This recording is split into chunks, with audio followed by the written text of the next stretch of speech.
you do that. That would have been embarrassing.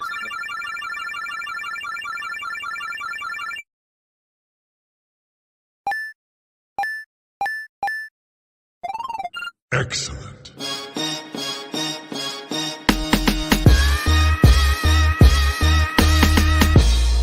You don't know what you're doing.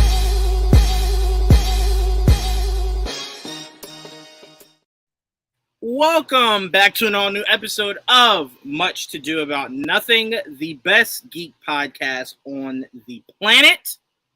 We got a real fun show in store for you guys today. We're talking The Last of Us. We're talking Matt Reeves' comments on the Batman.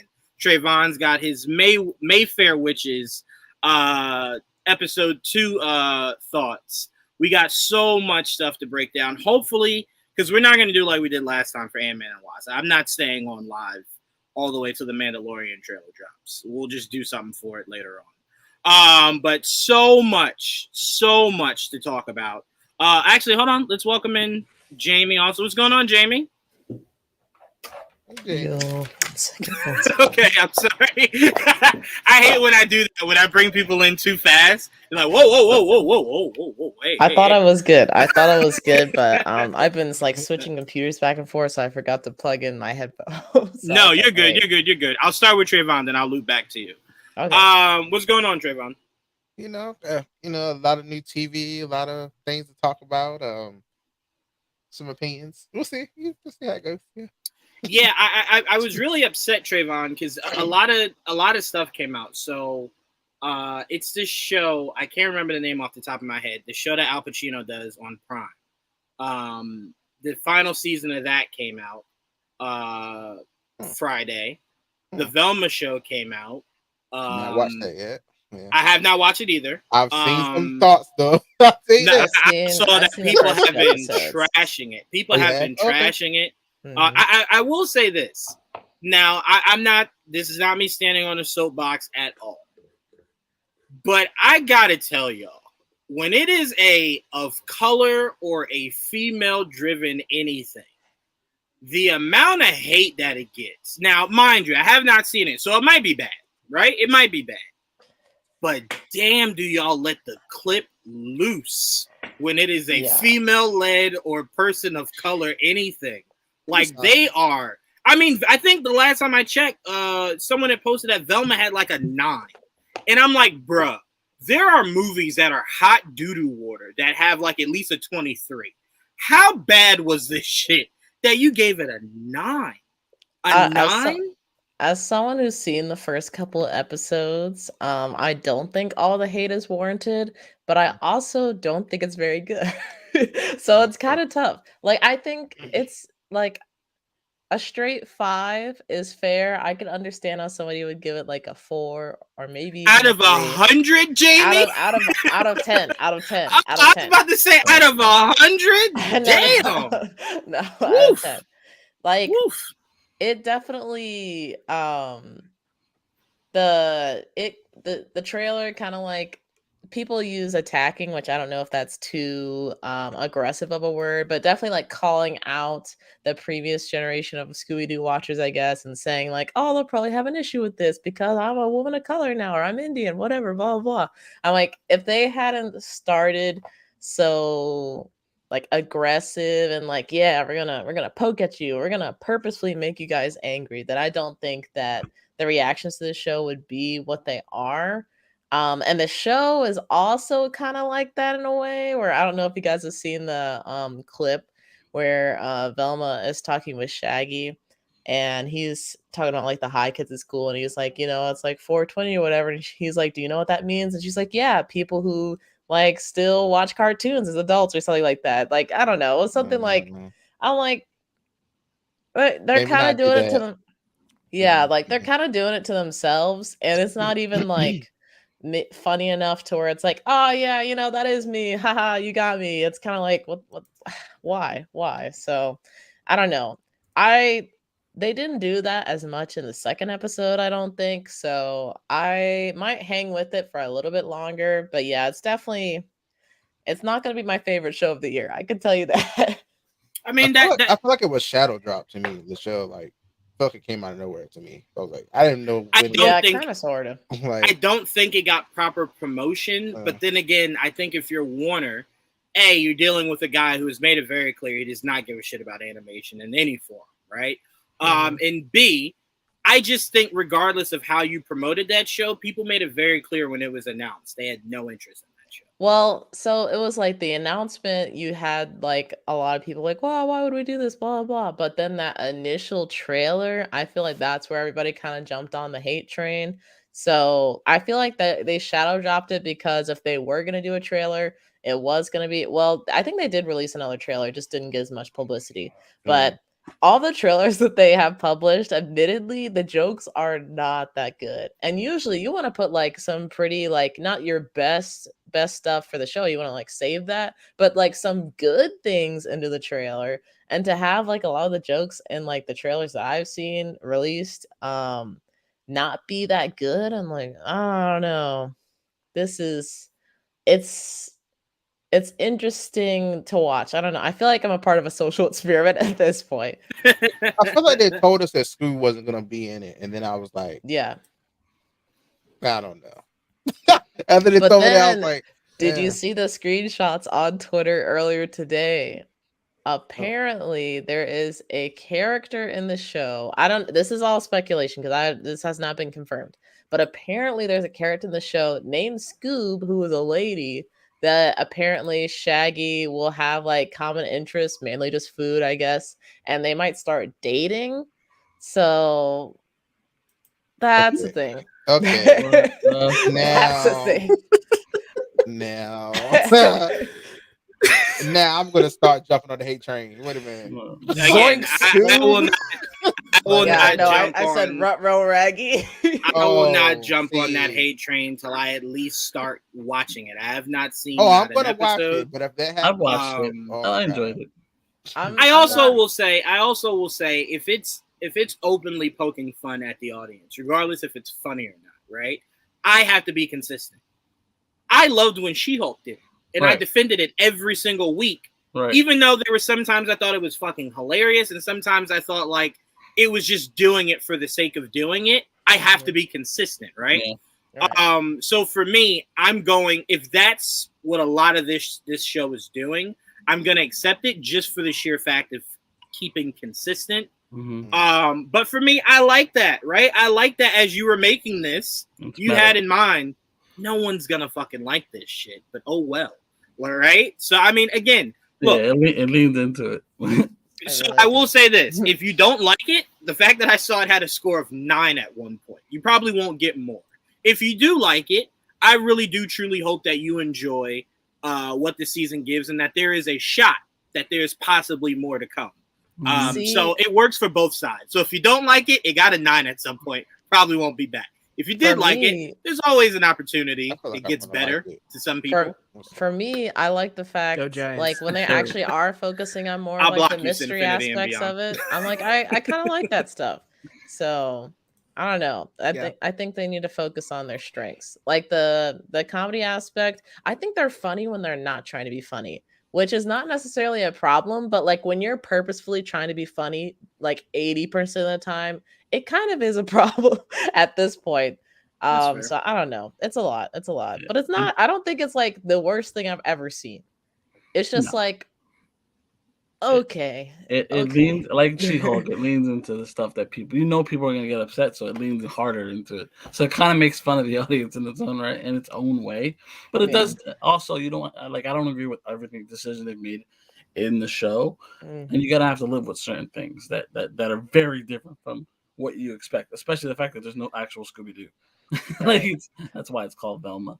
Will we get a Scooby, or we get some type of version of Scoob, like Jamie was saying? We'll see. But it's a lot to take in, but it is pretty funny. I enjoyed it. As long as you understand going in, it's making fun of itself and everyone else. Yeah. Well, I also here's the thing, and we always say this for different topics. I'm not a massive Scooby-Doo fan, right? I enjoyed Scooby-Doo when I watched it as a kid. That's probably about it for me, right? I did not continue it past then. I have not gone back.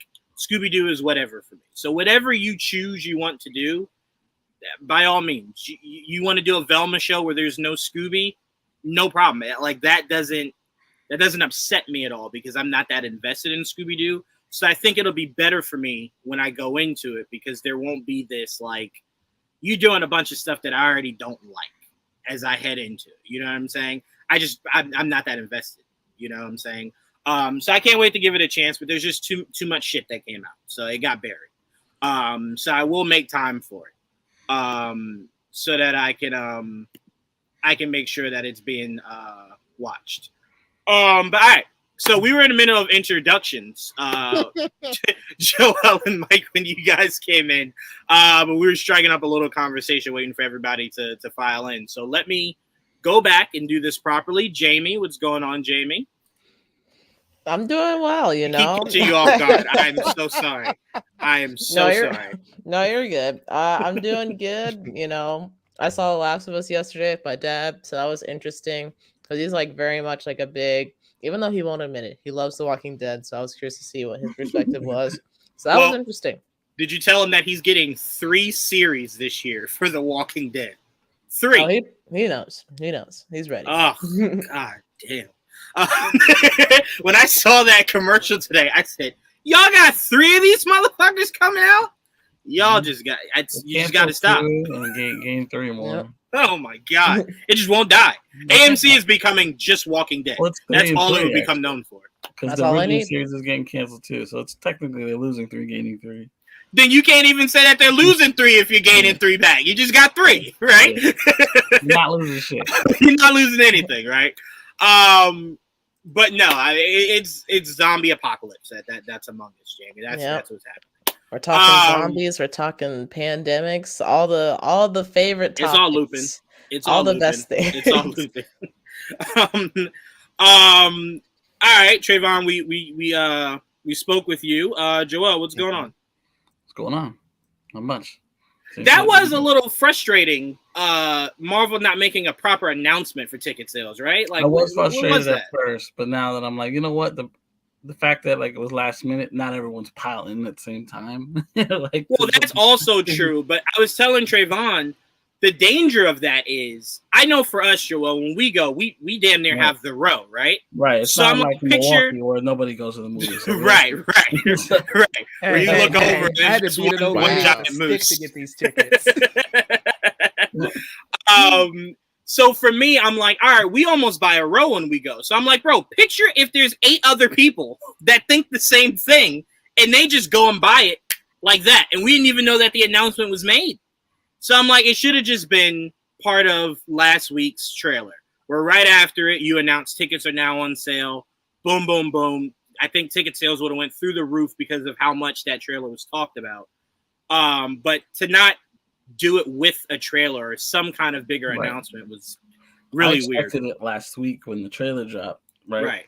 Mm-hmm. Or this was last week, and it was obviously didn't happen. But now we get it a week later, and you're like, motherfucker, can at least give me a heads up. That's what I'm saying. Like, I don't know. It's weird for me. It's weird for me. Last but definitely not. Yeah, we good though. We got it. Mike, what's going on, Mike? You know, it's going okay. Had to fight off some people for these Ant-Man and the Wasp tickets, but you know, we got the job done. We're in. No one believes you, Mike. No one believes you. No one believes you. Where you and Didge live, the population there is like 15. There's no possible way you're fighting people for tickets. There's just no possible way. Wow. There's no possible way. Cool, but also we live right next to Chicago. You don't understand how often people come across the border to steal our stuff, man. All the time. Because it's so small. So I would imagine. No, but I'm glad that you got. Is it at least like a really good seat? Yeah, it's my usual seat. Okay, gotcha. Oh, you have a usual seat? I mean, so do we, I guess. Yeah. We have a usual theater and a usual seat. Top right corner. That's usually where I sit. Really? Yeah, we do somewhat become like the cool kids at the theaters. Like, whoa, are you guys fucking sitting in our row? Hey, you gotta get the fuck up. This is not happening. Like, this is us. Sorry. I'm so happy we don't do that anymore. Start fist fighting people.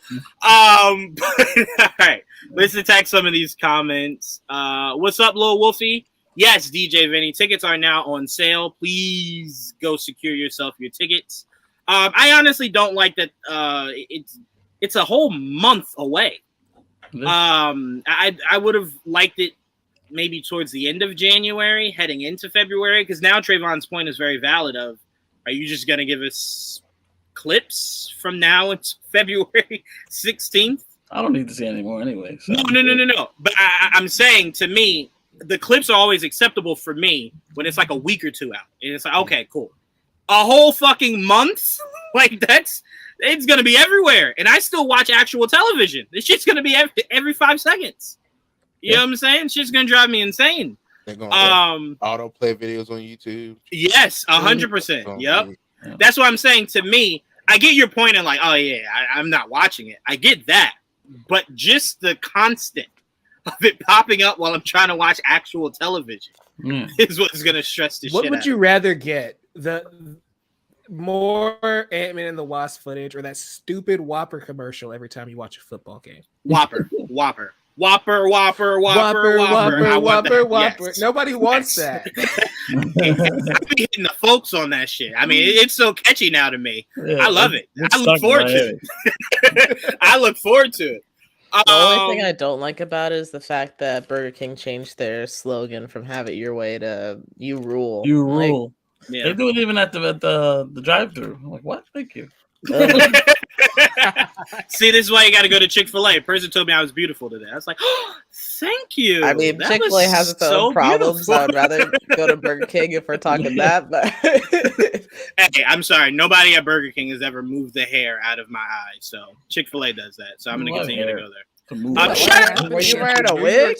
You go Chick-fil-A wearing a wig? Shut up, okay? If I decide to go out in a wig, I decide to go out in a wig. Y'all are so judgmental. Anyway, let's get to our first topic. I don't even want to be here anymore. I don't even want to be here anymore. This is disgusting. You guys disgust me. But all right, we are here to start off the show talking The Last of Us. The first episode premiered last night. Constantine Films, or whoever is making those weird RE movies, take notes from this show. We appreciate you. But all right, let's first get into The Last of Us. But before we do, we have something really cool from our amazing artist, Dakota.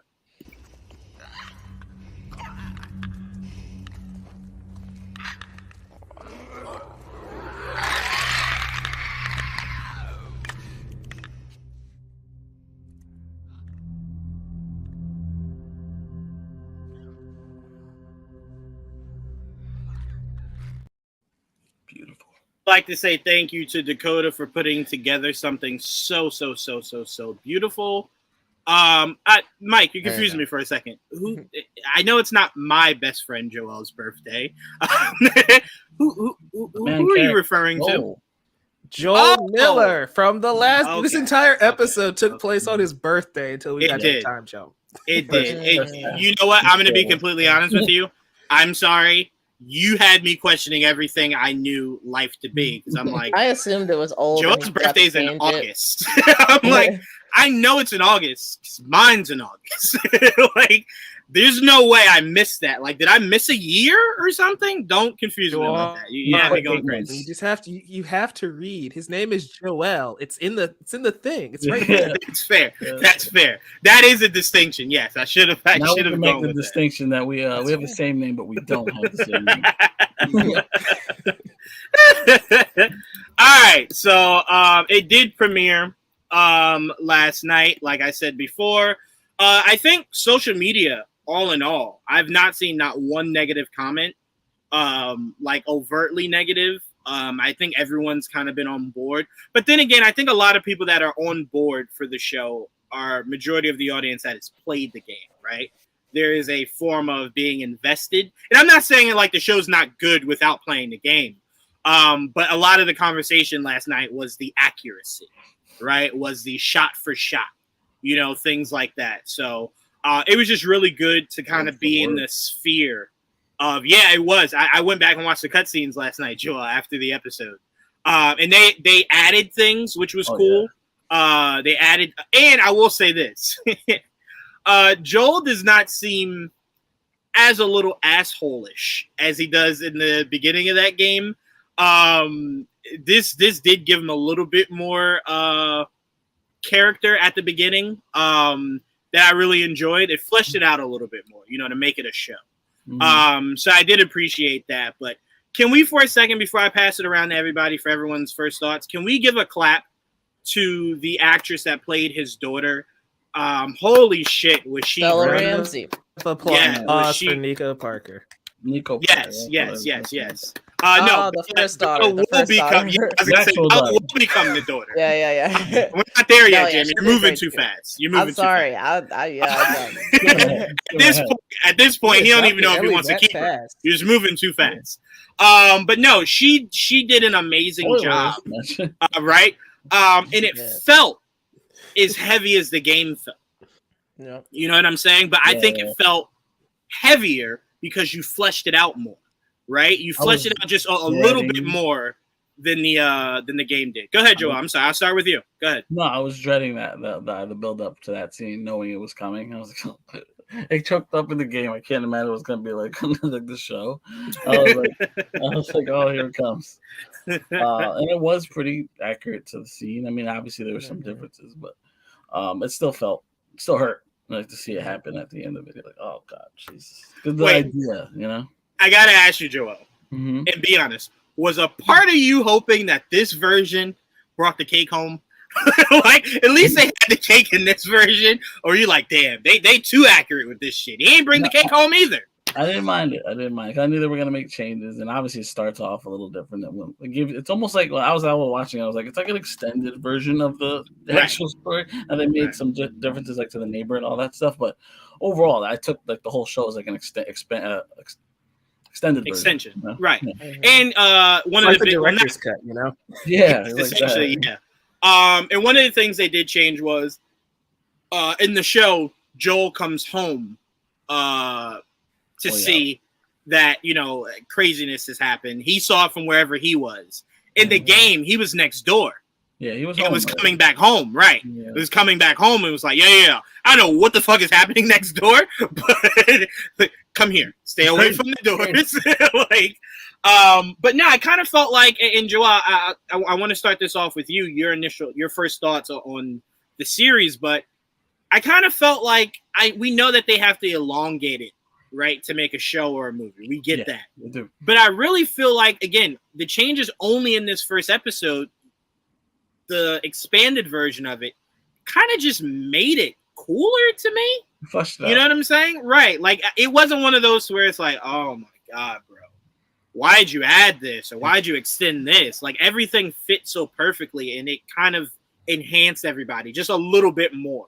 Right. Yeah. So it's like you're jumping right into them rather than like, we got to spend a whole episode getting to know these people. You kind of just nail it right then and there. Right. And I thought that was beautiful, but run me through your initial thoughts. Well, as someone that watched the cinematics recently, because I didn't really want to play the whole thing again, I was like, the story was condensed to like 3.5 hours, maybe. If you watch it, this show is going to be 8 episodes? Yeah. 9.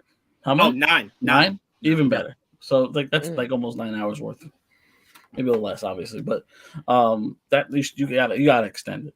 So everything we got extra, I was fine with, because it just added to the story, like you were saying. It's just like extra layers, extra depth. Like, even what they did with the neighbors, because that was one of the biggest differences from the game, is like depth. It just added more. Like, you felt more for the neighbor because you didn't know the neighbor before. Who gives a fuck about the neighbor? Now you care a little, even though it wasn't very long. You can care a little bit, right? Yeah, right. So yeah, he offered us biscuits. Dang it!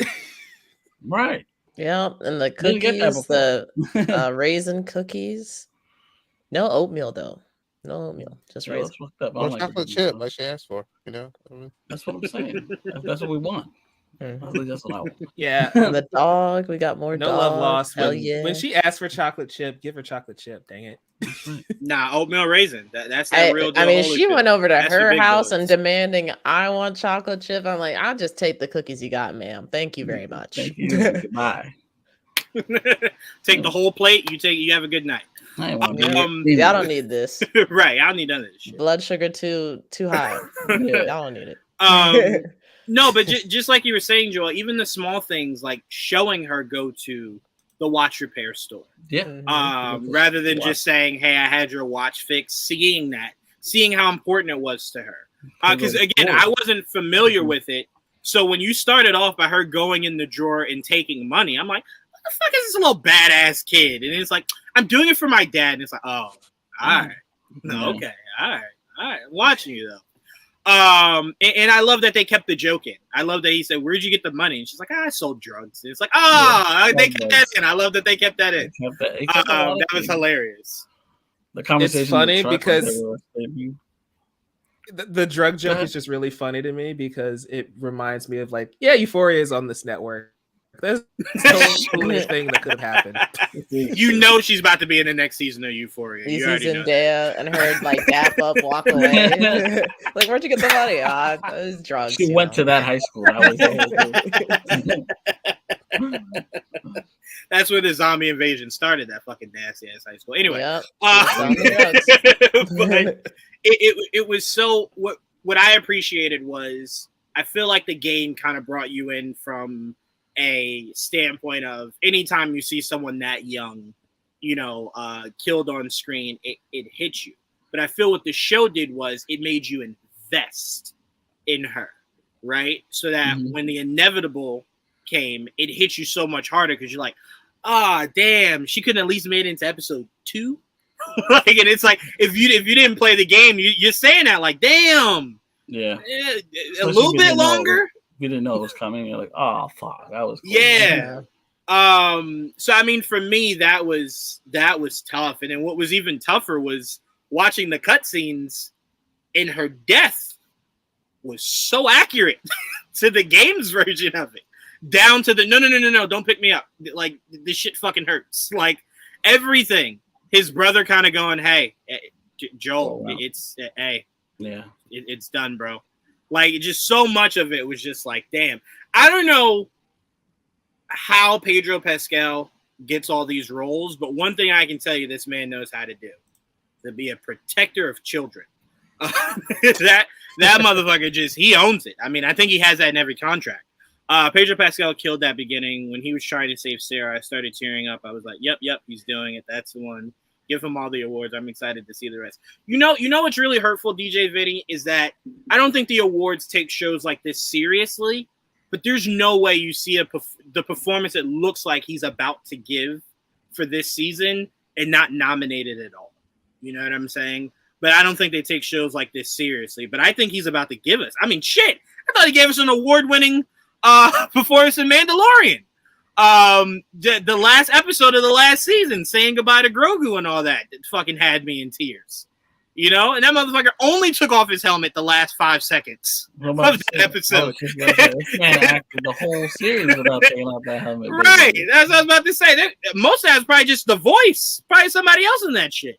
But yeah, so to me, I think The Last of Us is going to hit you in the emotions, right? Like in all of the emotions. I'm saying this for the people that aren't familiar with the game. And I think that's what's going to lead it, is that it's emotionally driven, right? Like it's not this fantastical gaining superpowers. No, it's just very grounded in the idea of that year bath salts was a big thing in Miami and we saw real zombies. Right? Like just picture that, but on steroids. I did like the beginning explaining the whole fungus idea, like what it was all about. It scared Trevon a little bit. Trevon was like, some of this shit sound real. Hey, no, what the fuck y'all like cooking? legitimate. No, I feel like everything that he said, legitimately, like that. That's like that could be a real thing, Yeah. That's when he said, when the earth get a little warm. I said, hold on now. Yeah, You're like, and then fungus has to like adapt to the temperatures. Like, oh god, sounds pretty accurate. All right, Joel, let me ask you before you finish up your first so thoughts scary, on this right? episode. Right. Oh, go ahead, Mike.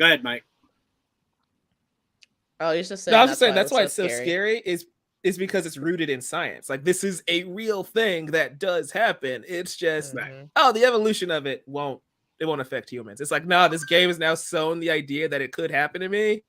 Mhm. So now I'm forever terrified of these stupid 100%. cordyceps. Oh man, 100%. I'd be disgusted too because fungus like that, it just creeps me out every time I look at those things. Couldn't do that. All right, Joel. Before you finish up your initial thoughts on this first episode, tell me who here do you think would survive the longest? You can't count yourself. Who here do you think would survive the longest if The Last of Us actually happened? That's tough, man, because I don't really know how everyone is outside of here. Now, I do want to warn you. You have seen that Trevon does possess some mystical powers. I don't know what specifically, Trevon but has some. juju issue. Definitely has some juju working for him.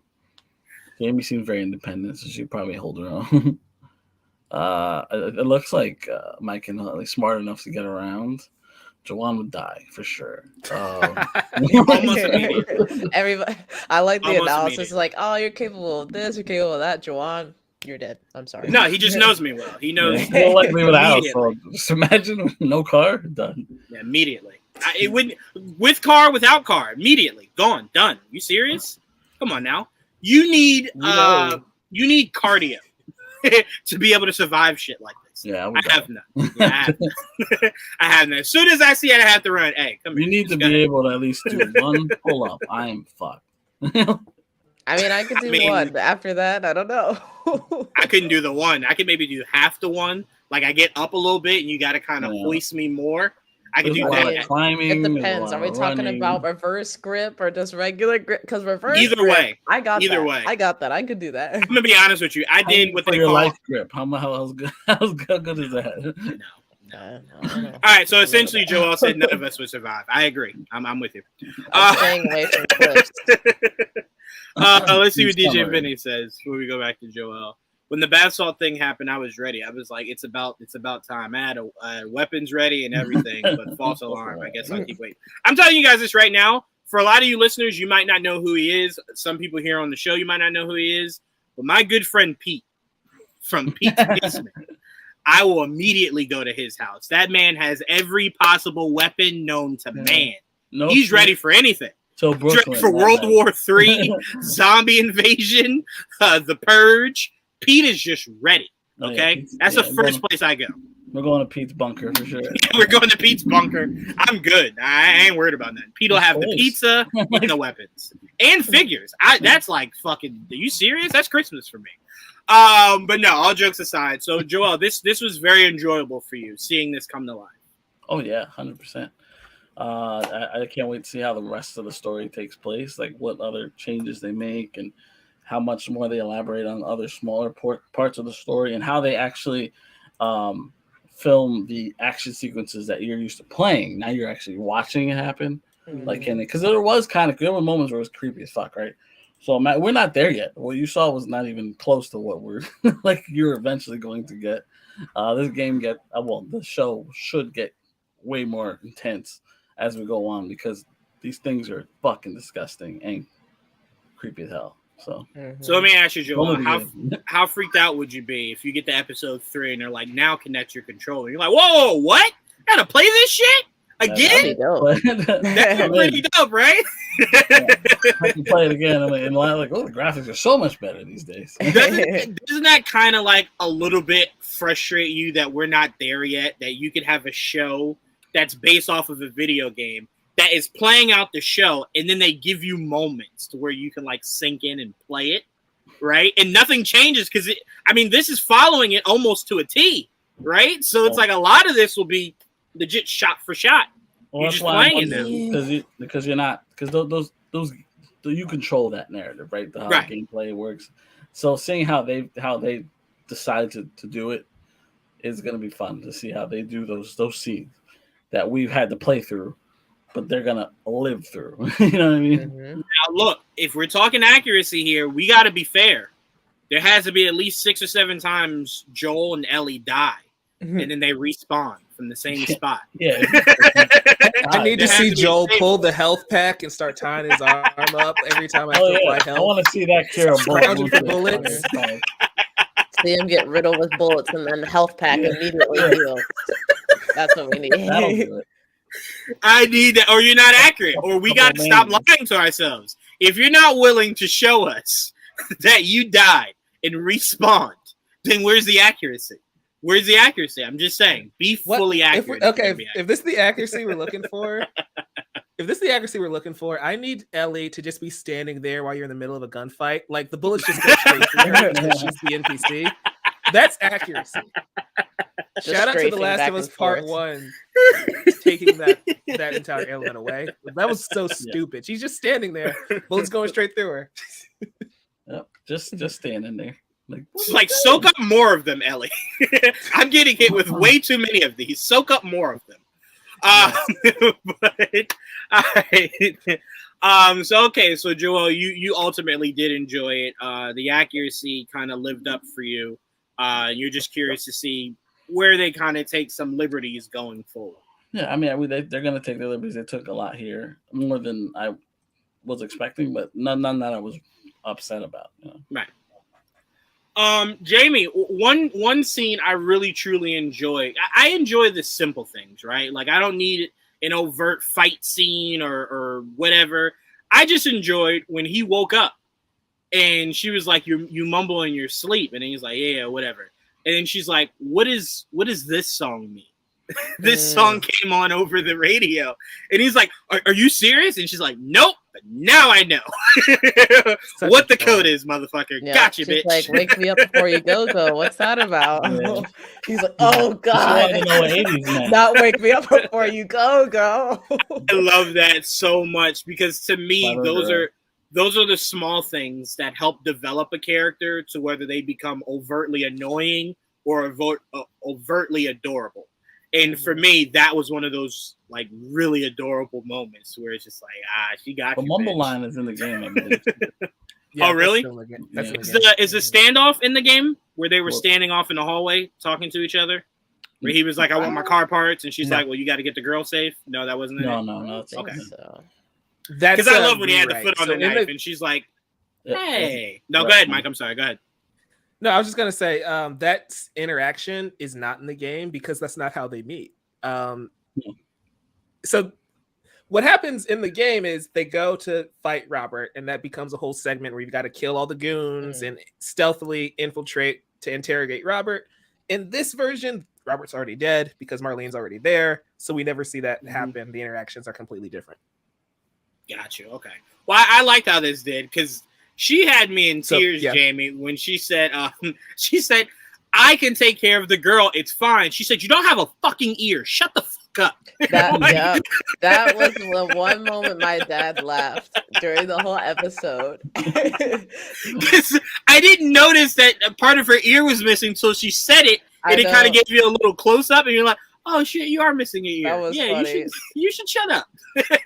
So she was like, look at her, and she's like, "Oh damn!" And then you turn, you see the ear. It's like, "Oh damn." That was so funny. But she also countered like, "Hey, we're shot in the gut. You shut the fuck up."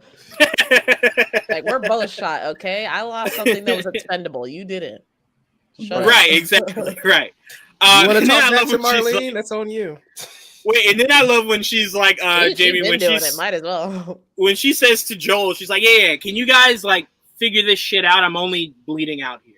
Like, hurry this shit along. That was, to me, I had so much fun in that interaction. Him not letting his foot off of the knife. Just so much of that shit had me in tears. But anyway, Jamie, your initial thoughts on this first episode, and how did you feel about the accuracy? I think the accuracy has been like really good so far. It's been a very faithful adaptation for its first episode, which is a good sign. And I really enjoyed it. I think that like it's been since The Last of Us 1, the original version of the game, not the remake or the remaster or whatever that we're on now. It's been that long since I've seen this material. So it's been kind of surreal to see like all of this brought to like the live action form and to see like the expansions that they've done with certain story content, which have been like really good. And like you were saying, you know, getting to meet the neighbors and actually get invested in them and get invested in the daughter a little bit more. I think were great touches. And definitely, oh my gosh, freaking having the music from the game in the show. Yes. God for that, because last year we didn't have that so much, at least not across the board. So I'm glad, Nier has been doing that so far with their anime, and now we got it with The Last of Us. So let's keep the streak going for the rest of it. I'm sure the Mario movie will definitely have some. I think we've heard in the trailer already, so I'm not worried about that. But yeah, glad the music is in there.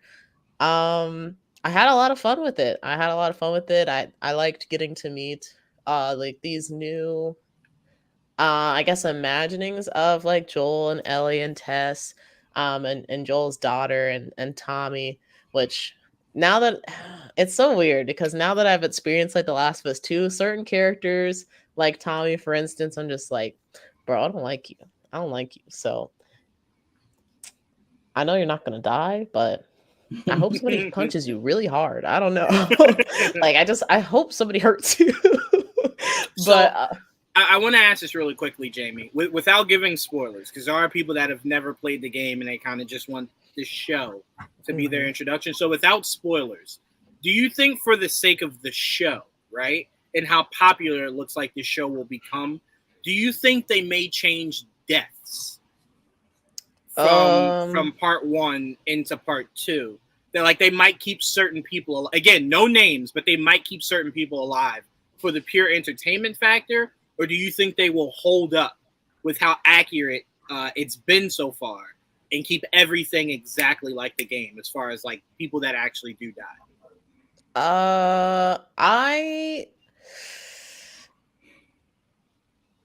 That's tough. That's a tough question because I think in some ways there should be like small changes in terms of like, I guess maybe how they arrived to that point, and not so much just like the death itself, because the way that those deaths happen, to kind of like push them off or make them arrive earlier, I feel like would dramatically change some of the story that I don't know that they necessarily want to do. Maybe they do, I don't know, but like I can think of like a few characters where if they had like changed the point at which they die, I don't know how that would affect the story. It would be interesting to see. I don't think it would necessarily break everything, but it would be I guess introducing a whole lot of new content for people that are familiar with things that are going on. And then like moving into they already, I think, confirmed that season 2 is pretty much going to happen, and moving into like some deaths that happen like later down the line in The Last of Us 2.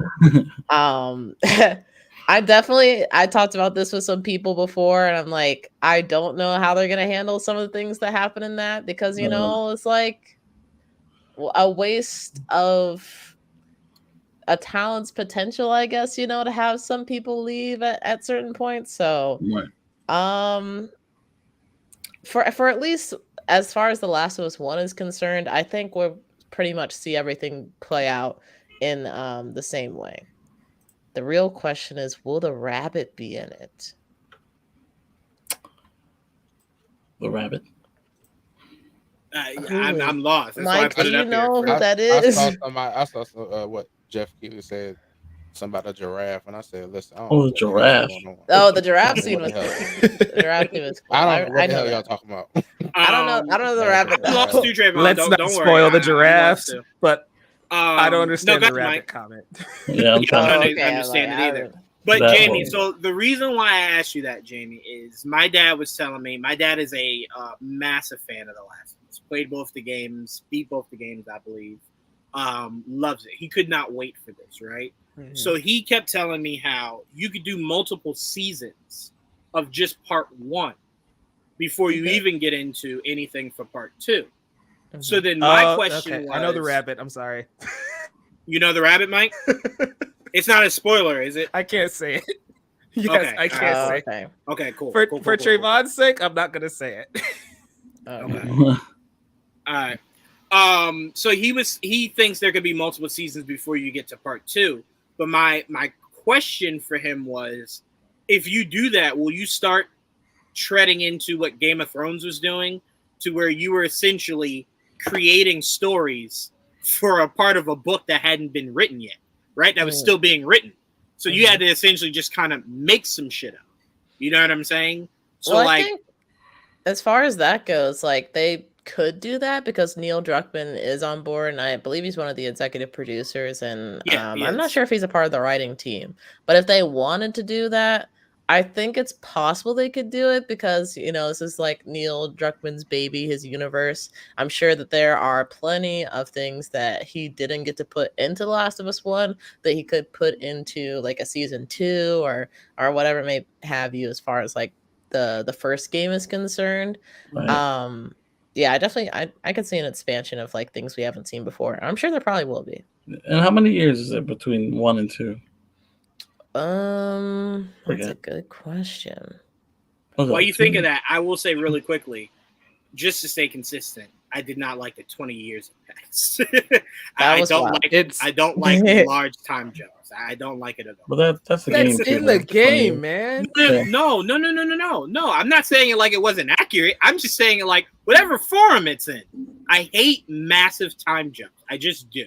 Because it just leaves me to wonder all the story that was in between that 20 years. You know what I'm Yeah, but saying? The main story is them too, so it would be them. No. separately. I get that, but I'm saying Joel has been on this adventure for this entire 20 Joel years. is a miserable Mhm. fuck. If you haven't Yeah. noticed, I would like to have seen Yeah. what Sure, this it's miserable been fuck was drugs. doing for 20 years. of him becoming a miserable fuck. I mean, would we love kinda to see hear- that. It worked for Wolverine. Go ahead. we hear a little bit of it with, you know, Ellie talking about her time in the like I guess military program or police program, whatever the program. Well, that was a short part of that said. How old is she supposed to be?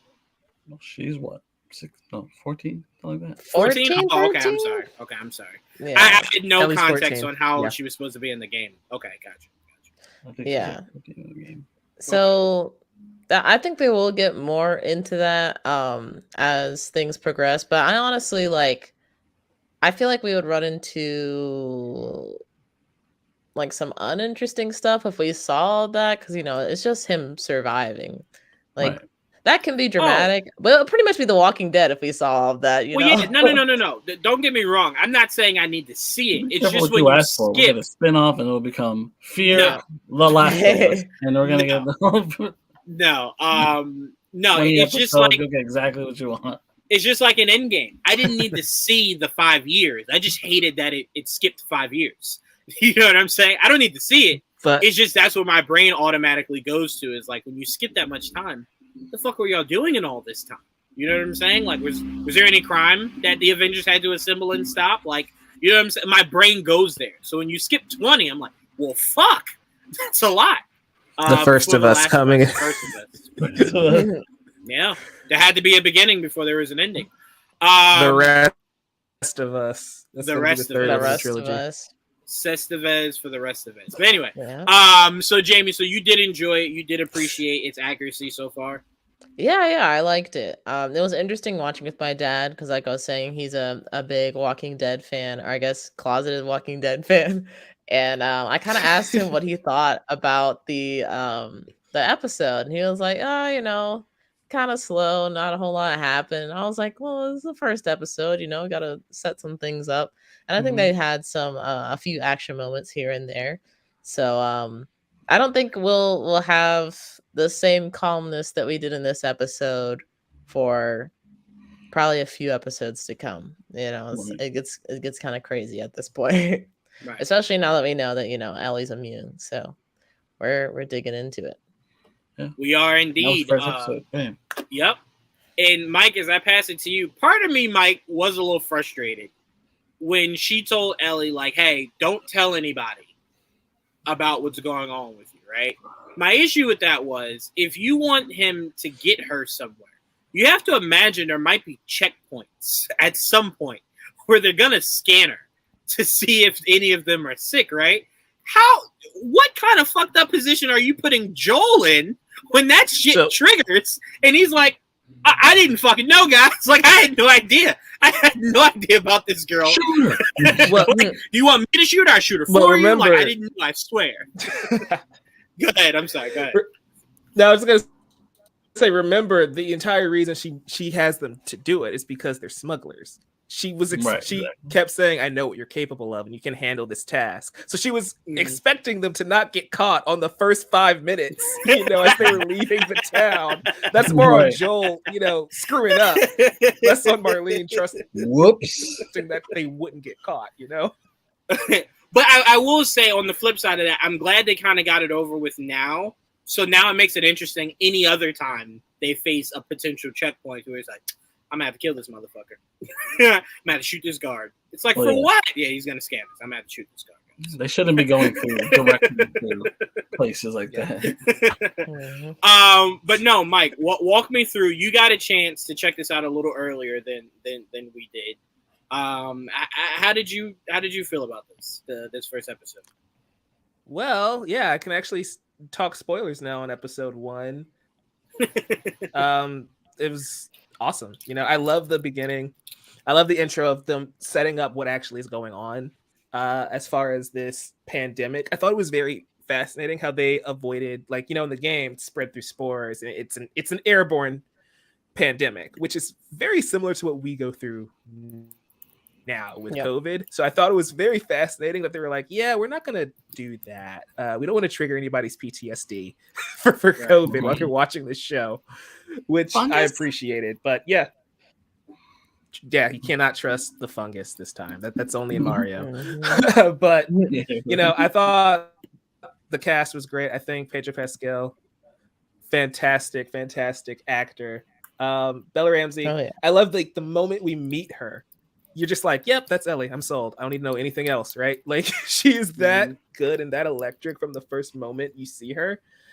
I just think it was a really well done episode, man. Like, I loved the small changes. I loved the new additions. I loved the fact the dog was able to pick up what was going on before anyone else, and it's just like begging Sarah, like, let me in. I don't know what is going on over there. It just kind of adds to it. It's so messed up. They didn't take the dog. I also think the mirror, right, of early in the episode, we have Joel and Sarah and Tommy get stopped by that guard, and that guard shoots first and ends up killing Sarah. The end of the episode, same thing. It's now Tess, Joel, and Ellie, and this time Joel doesn't hesitate, right? He goes for the kill to protect this girl. It's basically his I'm not going to let this happen again moment, and I just think that was a really nice parallel, because in the video game, I don't think a lot of players would have necessarily picked up on that. But the show being able to have those flashbacks and that cinematic moment of us seeing the rage in Joel's eyes and why he's acting like that, and then also seeing Ellie's shock, right? Like, she wasn't afraid like Sarah was in the beginning of the episode. It seemed like she was kind of enjoying it. So like, their violent tendencies is something that they kind of have in common. So it's going to be very fascinating to see those two in that relationship going forward. So yeah, I loved all of the small nuances and details like that. Where you watch the episode more than once, you really start to pick up on it. And to think that was somebody he was like kind of friends with. Right. He had kind of a relationship with. Yeah. He blacked out though. He was like, he saw red. No. But then again, he knew I think fight or flight did kick in. I also think Mike's right. It just kind of brought him back to his daughter. But also they were going to hang you in front of the entire town. So whenever you're faced with that, you kind of go, yeah, it's me or you. So, but no, I mean, but that speaks to the importance, Mike, of if you don't hit all those key emotional points, right? That scene doesn't hit as hard as it did. You know what I'm saying? So you need that time in the beginning to show us the breakfast, to show us the importance of, I got you the birthday gift. We're watching the movie together. All these small things, because it means more. You know what I'm saying? And that's kind of not to go off topic, but that's kind of what I hope season 3 of The Mandalorian leans into more of, is Din Djarin's childhood, right? Because we know he saved Grogu because Grogu reminded him of himself. But we only have the one flashback of him reaching his arm out and the Mandalorian saving him. You know what I'm saying? But how did you become a Mandalorian? That's what I want to see. Because it shaped you to be who you are today. So to see them have those moments together for breakfast and everything was important because it shapes who Joel is. So there's nothing about him that's like, I didn't know where that came from. You know exactly where all of this anger, this passion, the need to protect, all these things come from. So I agree, Mike. That's very important that you put it in there. But that's why it's good to adapt video games, right? It's because you get to flesh out more things. It just sucks. It took 100 years to do it properly. But anyway, we got there. we got there. We got there. We got there. Yeah. But no, Trevon, as I pass it to you, I will say there were some people that I heard, that it's kind of a curve for them, right? Like, it's not bad, but like it's slow, right? And that's why I think for a lot of people, playing the game is the advantage, is because that it doesn't go slow for you because you're interacting with it. You know what I'm saying? So you're kind of pulled in a lot more because you can't miss this in case they're telling you got to duck around here or shit like that. You know what I'm saying? So you're just more invested, right? So you pay attention to all the small things. But for someone coming into it that has never played the game, it's setting the table. But I can get how some people, they kind of want you to, get me in there, but it's a gradual story that you have to go through. And I think they're doing a great job, of getting us there. And I think it'll get wide. I mean, shit, the preview for what looks to be the next episode looks like it's getting right into the shits. So it doesn't look like it's going to be long before you're in that, like, yo, you got the gun, right? We got to shoot some motherfuckers. Like, shit's getting real out here, But kind of walk me through, Trevon, your initial thoughts of this first episode. For a game, just to add some clarity, you have not played. I have not played. Right?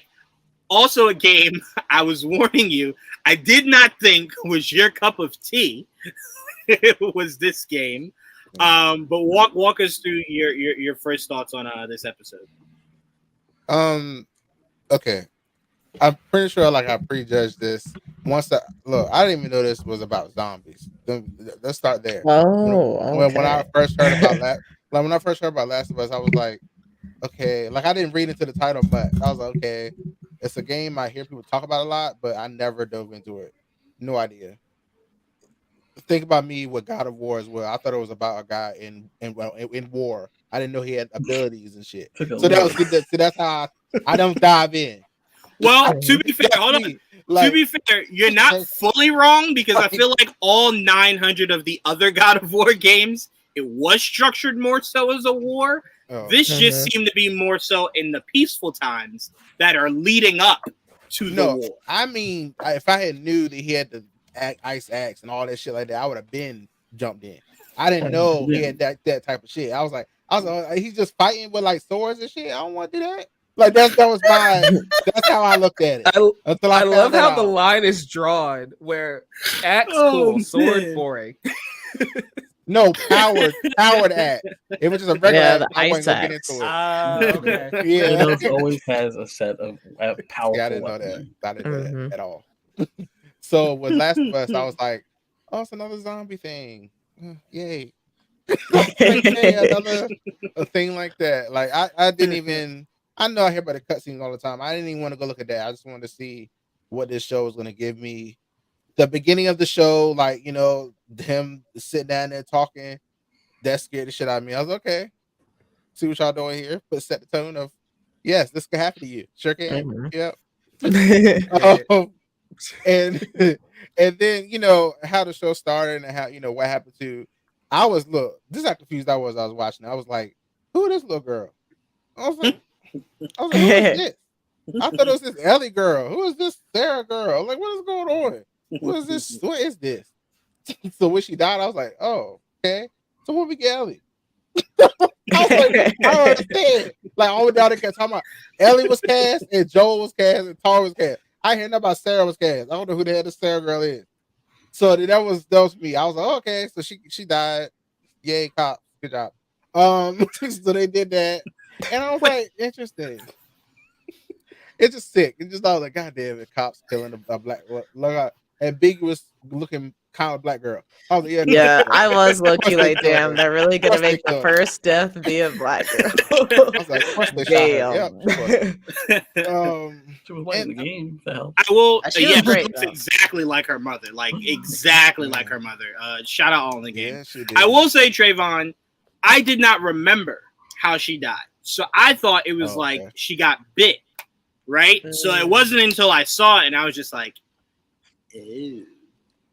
Yeah. I kind of Y'all were risky for that one. when Joel had come back from picking up Tommy from jail, and she was asking about like what all was going on and like how it was spread, and he was like, "Oh, don't worry, like it's only city folk that get it." And she had just come back from the city. She's like, "Oh, I kind of low key thought that maybe they're gonna say she got infected from going Right. into the city, but it happened the same way." So Yeah. Right. I thought she was getting freaked out because she was around the neighbors because they go to the city all the time. I Yeah, thought that's why that's she what was it like, was. true. because she was Right. like, Yeah. Because that was the same how narrative in the long game. do I have to be exposed?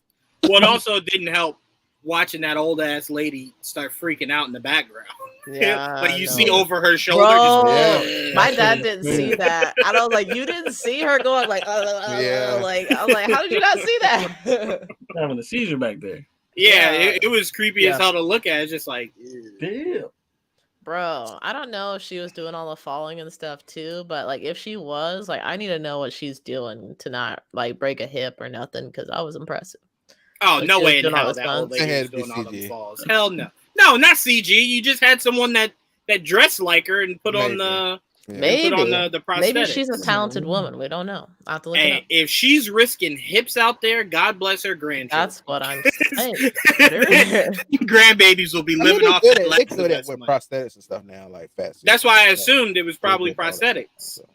Because if you got somebody grandmama out there being thrown around, that's hilarious. By the way, that is a really hilarious thought to have. No, go ahead, Trevon. Go ahead. Oh, okay. Oh, yeah. But so, okay, then that happened after she, died in his arms. I was like, oh, okay, that's pretty sad. And then they did the little cut to, what was it, 20 years later or whatever they did. I was like, okay. Right. I was like, so now he's a slave? What's going on? I was like, Oh. I was like, okay, all right. Why did your mind go there? A slave? What did you think you were watching? This isn't Django I Unchained. don't know. What the hell? I'm going off what I'm watching. Okay. I was By like, the what's way, happening? Really quickly, He all in the get game. rations. All in the Starving. game. That is a great point. Mia Goth did pull off the old woman look in X with nothing but prosthetics. So it is possible. But I just meant more so whenever that old lady was falling, there was probably someone wearing prosthetics doing the falling. I don't think someone was in prosthetics playing the old woman. I think that was legit an old woman, but there's no way you have somebody's grandmother falling all over the floor. It's just I can't imagine. 80-year-old stunt woman. She's like, right, Yeah. right. I've been doing this Listen, shit if since she's- movie started. Hey, I She's mean, an Tom old Cruise stunt does it. woman. That's Sure. a job. To be that fair, we needs also don't people. know how old Tom Cruise is. I believe Interview with a Vampire was based on a true story. So we have no idea how old Tom Cruise is. But I'm sorry, Jamie. I interrupted you fully. I'm so sorry. Go ahead. Say what you said again. I was just saying, if she is an old lady stunt person, that she could fill so many roles. She could fill yeah. so many roles. 100%. She would be requested all of the time. So She Getting definitely money. would be. She definitely would be. That's for damn Yeah. sure. But all right, Trevon. So after you figured out this was not Django Unchained, walk me through your Okay, so this is where okay. All I'm gonna say is after that happened, the 20-year jump, whatever it did, Mhm. I got bored. So at that point, I was like, okay, You this started is talking and shit. Man. I was like, okay, this is pick it up. So I'm like, I had a hard time getting through the rest of the episode. Let me just go say that. So and that's where I'm stopping right there. We'll stop right there. I'll wait till next week. So wait. Let me ask you this, because I think that's fair. I do think that's fair, because it's not like you're saying it was bad or it was the worst thing ever. It was just you might. So were you expecting like zombie shit all zombies, throughout yeah. the first episode? Kinda, Okay, yeah, it's okay. like For zombies, someone that's not you know. familiar with the story, I can't fault you for thinking it might have picked up a little bit faster.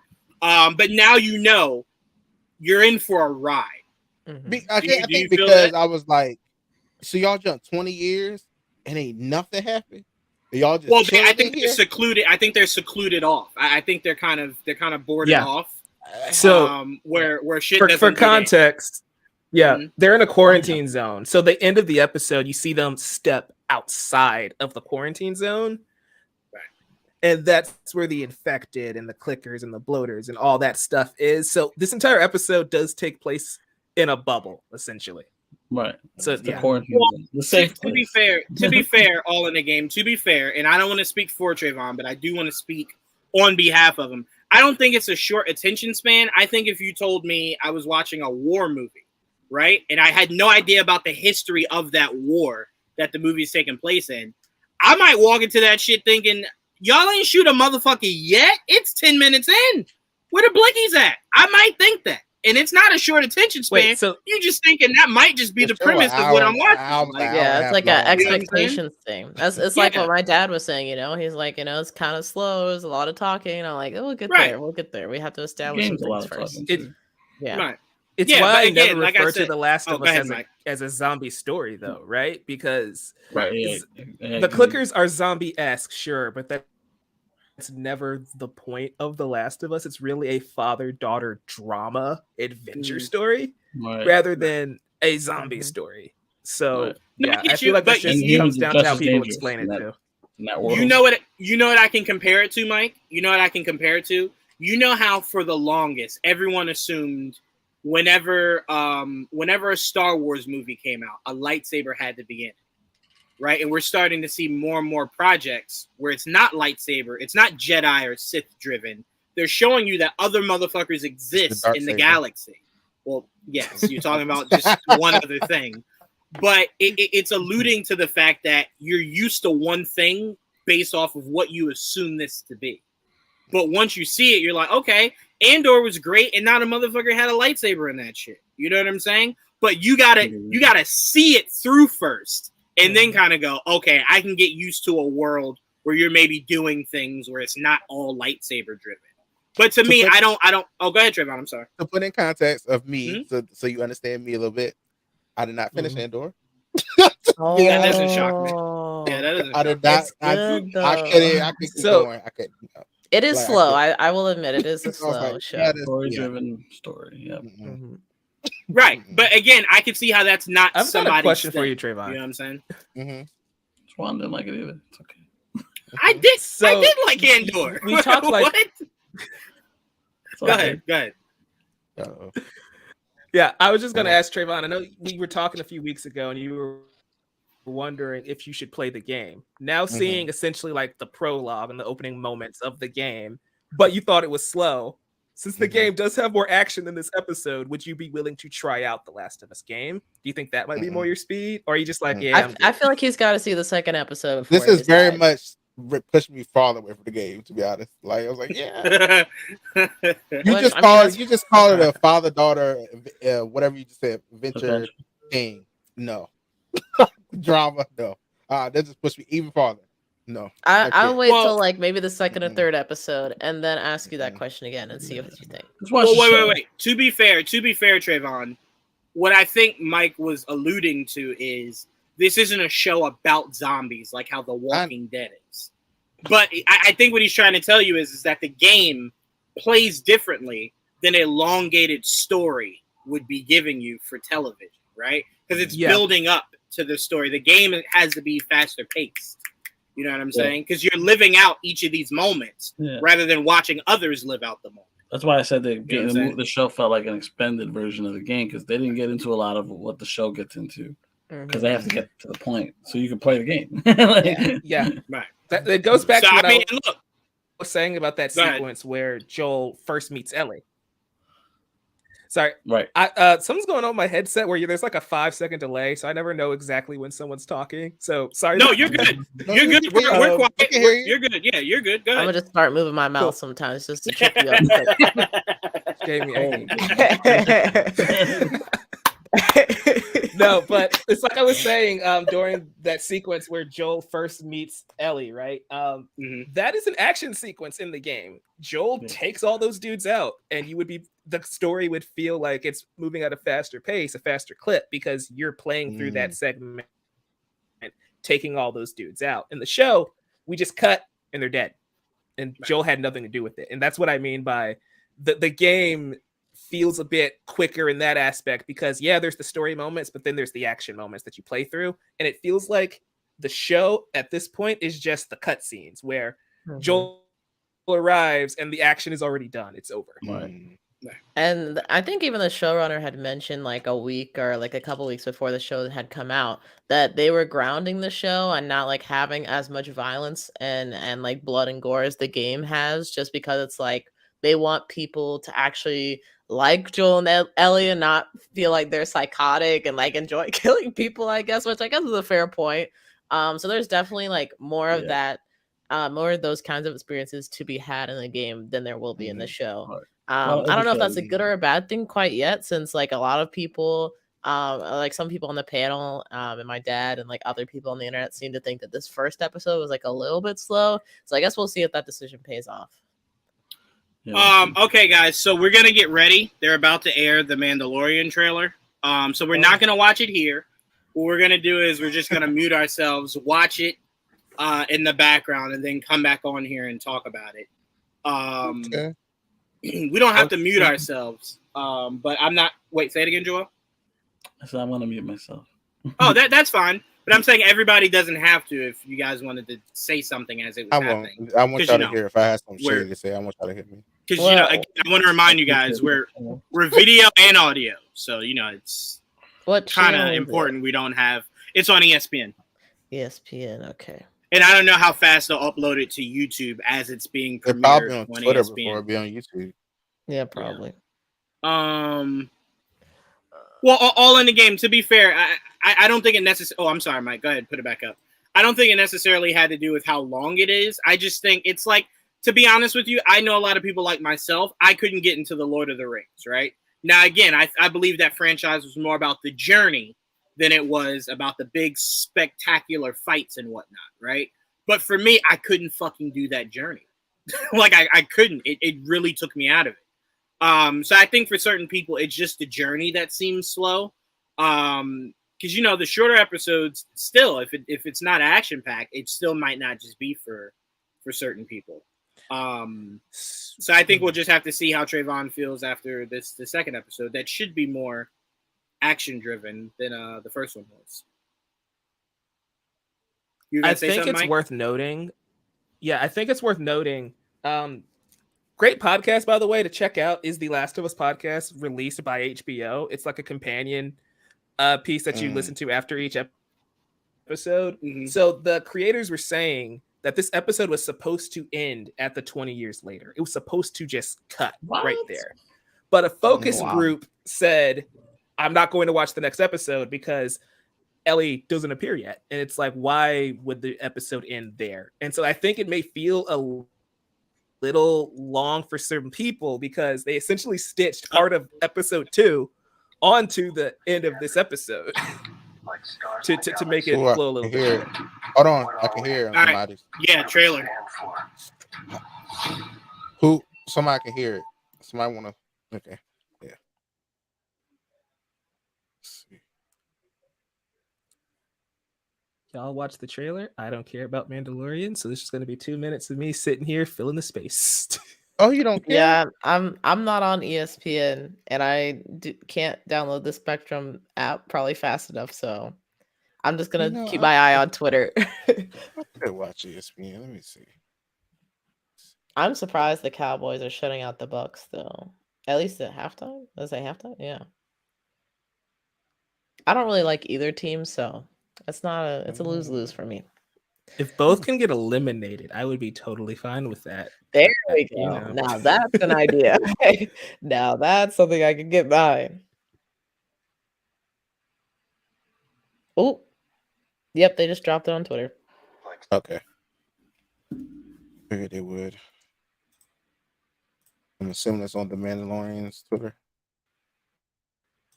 Yep. The official one. Okay.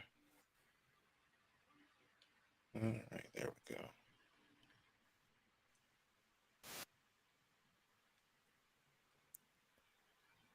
For the audio only listeners, we're just going to turn some music on to bide the time for everyone to get back.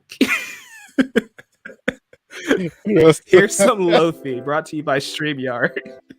Yeah, there you go. I am telling y'all right now, soon as they send them fucking screeners, I am watching every fucking last episode of The Mandalorian. Holy shit. We got Grogu tapping into the Force. We got Grogu's flashbacks. We might finally see who saves Grogu from the from Order 66. Holy shit. And it looks like they answered the question I had. Mando starts it by saying being a Mandalorian is more than about just knowing how to fight. So we might get a little bit more flashbacks on his past. So whew, that was a fun little trailer. I kind of would have liked to have seen more about the actual war on Mandalore. Joel, am I off? Do you feel like you didn't get enough of that? No, they gotta hold that back. I mean, like the trailer, like enough what? Of the War of Mandalore. Like they seemed like they were making it bigger than that. But the first trailer was so dependent on the war for Mandalore between Bo-Katan and what I hope she recalls the Death Watch in Din Djarin and whatever he decides to call his group. But this one kind of made it seem like the focus was something bigger is out there. Like, I think they're alluding to Thrawn. They're alluding to the threat of what Thrawn is bringing. And that they may need him for something bigger than just the War of Mandalore. So it's starting to scare me like it might be the first half is the War of Mandalore, and then the second half is building into whatever the larger Star Wars universe of these shows are building to. Possibly. I mean, it sounds... I'm not worried about it. I'm just going to flow in. But it does look good. Like, I don't have no real issues with the trailer at all. I just kind of want it to come already. I really don't know what to get. A lot of scenes, there's a lot of shit coming at me all at once. I'm not really sure what to expect, honestly. Yeah, I don't know, because I don't know about what they're gonna do with the war or how long it's gonna be. Or Can't even see that Bo-Katan lady in here nowhere, did we? No, but that's what I'm saying. The first trailer made you think this is a season about reclaiming Mandalore, like bringing it back from the dead, essentially. And it's about two sides. Bo-Katan wanting her Darksaber and to be the proper ruler of Mandalore, and Din Djarin just essentially wanting to become a Mandalorian again. Yeah. And this one, it seemed like... Go ahead, I'm sorry. I just don't see how resistant he might be to her, you know? What do you mean? I don't know if he wants a war. No, he doesn't. But that's not usually how wars are waged, is that both sides want it. It only takes one side to wage a war. Yeah, I think Bo-Katan, because here's the thing. Once he arrives in Mandalore, I don't know if there are stragglers in Mandalore. So once he gets whatever his crew is that we saw from the first trailer, they see that he has the Darksaber. I don't know if any other Mandalorians know that he has it. So once you see him have it, they might thrust him into wanting to rebuild Mandalore and be the ruler of it, by law. So in that, there's no one that feels more disrespected by that than Bo-Katan, who's essentially the heir of Mandalore. So that's why I'm saying I think the war will be one side. I think she'll wage the war to need that Darksaber back to be the proper ruler of Mandalore. He just kind of just wants to find the water. So Din is very consistent of, I don't want this. I just want the water. I don't need to go to war. But I mean, if I could, I'd just do it. That's what's hilarious, because we've learned he can't do that. And she can't allow him to do that. So that's why I'm saying I think the war will be waged. That's why I don't think you need a war. Is that you just need a fight, right? Well, no. I'm only saying war because Favreau was saying that. Is that you will see the war for Mandalore. Now, it doesn't necessarily mean the whole time it's them fighting each other. They might have to come together, to achieve a goal. We did get our new look at the brand new poster. I love this poster. I will say, Trevon, Grogu had a moment in this trailer that I thought you would have liked. He had a dope ass moment. Yeah, he was using that Force. Yeah, like he was using it. Very independent. I know, right? Yeah, I really like that. Because to me, we said this before, Trevon, is that at some point you have to show the growth of Grogu. right? No one's Yeah. expecting him to be a lightsaber wielding fool. Right. No one's looking for that. But the man was born with the Force. He was trained a little bit also. Yeah. You gotta at some point show what he's learned. Like, because you're starting to make us think he was just sitting with Luke this whole time, eating frogs and shit. Like, man ain't learned shit. You know, so at some point you got to show that he has the capabilities of defending himself. Din won't always be around, you know. And I think you can still play on how adorable he is. But even Baby Groot, there was moments where Baby Groot was like, no. I ain't bitch made out here. No. What's up? Nah, what's up? You know what I'm saying? Like, no. I got them hands. What's up? The streets Some, gonna like, call me baby because I'm a baby, okay? Right, yeah, don't get this fucked up, dog. Like, it's only because I ain't fully grown back yet, but you know what I'm saying? You know, so I need to see that with Grogu. I need to see the growth. What up, Didge? The dartsaber. Didge. No, you don't on in that this. side. But like I said, I don't think you. I don't think even you, in this posters either. Like, no, but you won't. You won't. Trayvon, one hand has the baby, the other one's shooting. Where would you see on the this side? dartsaber? I'm looking for the side, or something. I'm looking for. You know, he might not have it with him, but we know he has it. We know he has it. Yeah, does he have it the whole season? I don't know, but we know he has it right now. You got to figure, even if he doesn't want to fight her, any supporters of his. Oh, that's what I'm saying.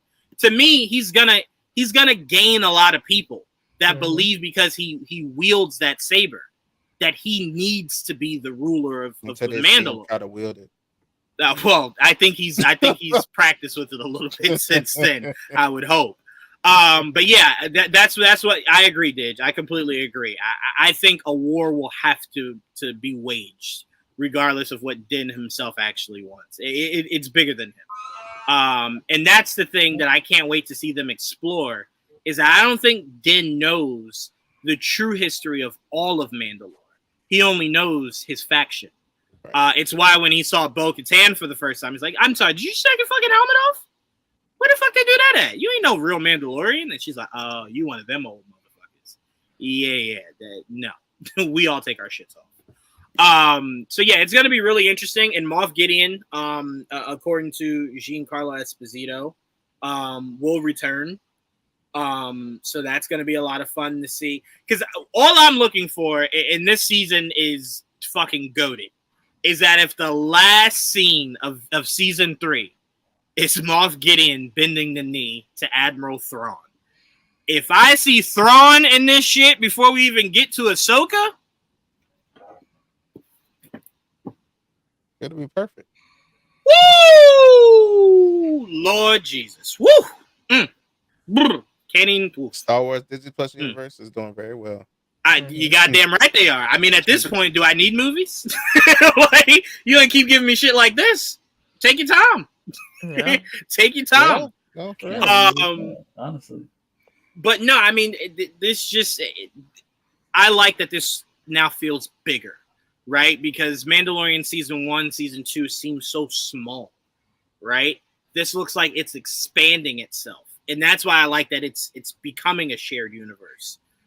Excuse me, is that now you can expand upon it. Shout out to Rick Fumiyawa on being promoted to executive producer this season alongside Favreau and Filoni. Oh, nice. Yes. Rick seems like a massive Star Wars nerd. I would not mind Rick being able to do more in Star Wars, like maybe letting Rick do the new season of Boba Fett and stop letting what's his name do it. Robert Rodriguez. Give it to Rick. Let Rick do the new season of Boba Fett. Because he deserves it. Him, Peyton Reed, what's her name? Bryce Dallas Howard. They're all doing a phenomenal job over there, bro. I can't wait for Peyton Reed to be done with Ant-Man so he can start doing more Star Wars shit. Because I believe Peyton Reed directed that Luke Skywalker episode of the season 2 finale of Mandalorian. And you just couldn't have created a better fucking episode than what I still think that's the best thing of Star Wars I've ever seen, is that whole episode where you blended together the Clone Wars with Bo-Katan talking shit to Boba Fett. Like, I've seen your face a million times. Like, all the clones look like you, bitch. You're just another one of the clones. And I'm like, oh, Clone Wars callback. I love it. But no, I really cannot wait to see what this season has in store. That's what I'm throwing out there, Trevon. I need Thrawn. I don't need him as a big piece, just an end credit scene on the last episode. That's all I asked for. That's all I asked for. And Joel, you know my luck with the Mandalorian. Before season 1 came out, I said how I needed a dark saber, and y'all were like, "We're not getting a dark saber this early on." And they ended it with that shit. So I feel like I'm on a roller coaster here. We got Luke for season 2. Thrawn seems fair for season 3. Cool. You know what I'm saying? But I just feel like what they're building here is just truly special. And I can't wait to see how Ahsoka connects itself. That's why I kind of feel like Thrawn has to be in this. Because where do you connect Ahsoka to this? Because we know her story is so specific to her, right? Like, she's just looking for Ezra. And in looking for Ezra, she'll find Thrawn and then go through all that. But I'm just really curious how this all connects. But Joel, was there anything else besides Boba Frick that stood out to you from this trailer? I know how much you love Boba Frick. I do like Boba Frick. Yeah, I know. I wasn't being funny. I know you like Boba Frick. But yeah, no, it looks good. I don't know. Nothing else really popped out. It was just really a lot of cool. I like Mandalorian's one of my favorite Star Wars anything right now. So anything I get of it is cool. So I'm just ready for the new journey, wherever it takes us, and whoever pops is jelly. You know, I'm cool. Give me everything and anything. I'm down. So are you still holding lock and step that Din Djarin is your favorite bounty hunter? Yep, for now at least. Damn, you just threw Boba Fett right to the wolves, didn't you? I did not. I was never a big Boba Fett guy. Not that I disliked Boba Fett. I liked the show a lot. I know a lot of people didn't. I did. We defended that show, Joel. It felt like weekly. I really liked it. We had to defend that shit every episode. Like, guys, this man, as far as you guys knew, was dead. And y'all are acting like you've seen years of Boba Fett to be affected by the changes in Boba Fett. Yeah. Motherfucker was dead for how many years? Yeah, I was 100% fine with most of that, and I love the music and everything. Oh yeah, the last couple episodes are amazing for me. So I was like, I'm gonna be honest with you, Joel. I know some people might find this to be blasphemy. I do prefer Boba Fett's theme song over Mando's. It just hits harder, bro. It just hits so much harder. It does. I'm sorry. It's just like so. It gets you war ready. It feels like. I don't know. Skip. What? You skipped the theme songs. Mandalorian and I ain't got time to wait. Last like 3 seconds. It ain't like he said it like it's a full sitcom opening. It's literally just a hum da dum dum, and then it goes right into it. I click it. Yeah. By the time you skipped it, like, damn, dog, we was done. Fuck. Like, we was about to start the episode for you anyway. Damn. The themes are awesome, man. Oh man, the themes are what get you. I like the little characters coming on the screen, so that's cool. Yeah. Go ahead. What were you saying, Jamie?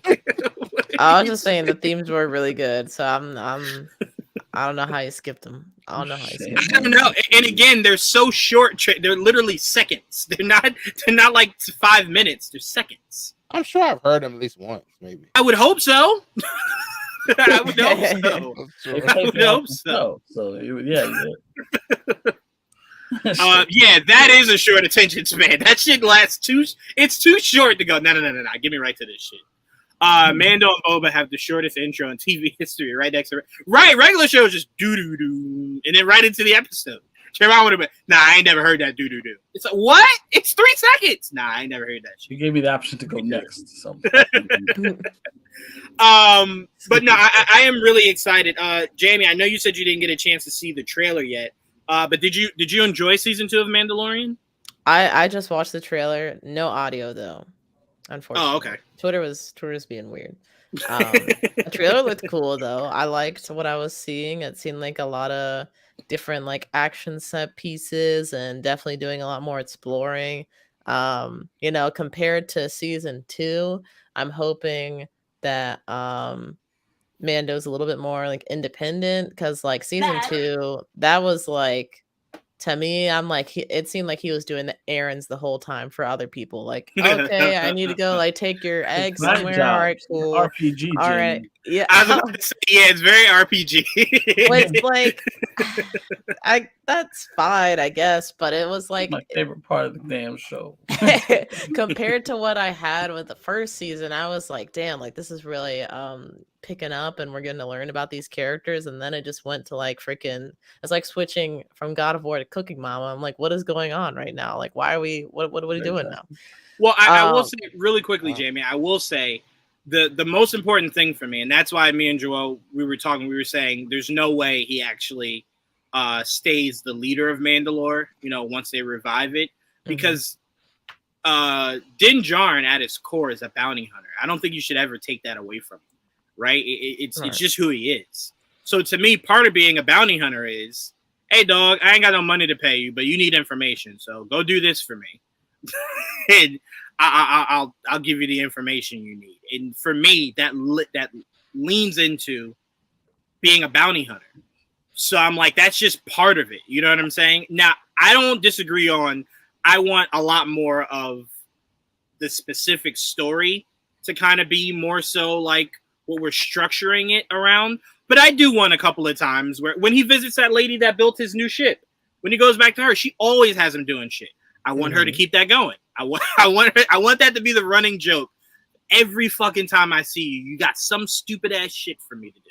I want that to never die. And I don't have a problem with it if it's like every once in a while, but it literally, I didn't feel like I was watching like Mando's or like Grogu's story last season. Like I felt like I was literally watching him execute tasks for other people, like most of the season, a majority of the season. So this season, I'm hoping like he kind of gets back the reins and it's like, okay, I want to accomplish this thing.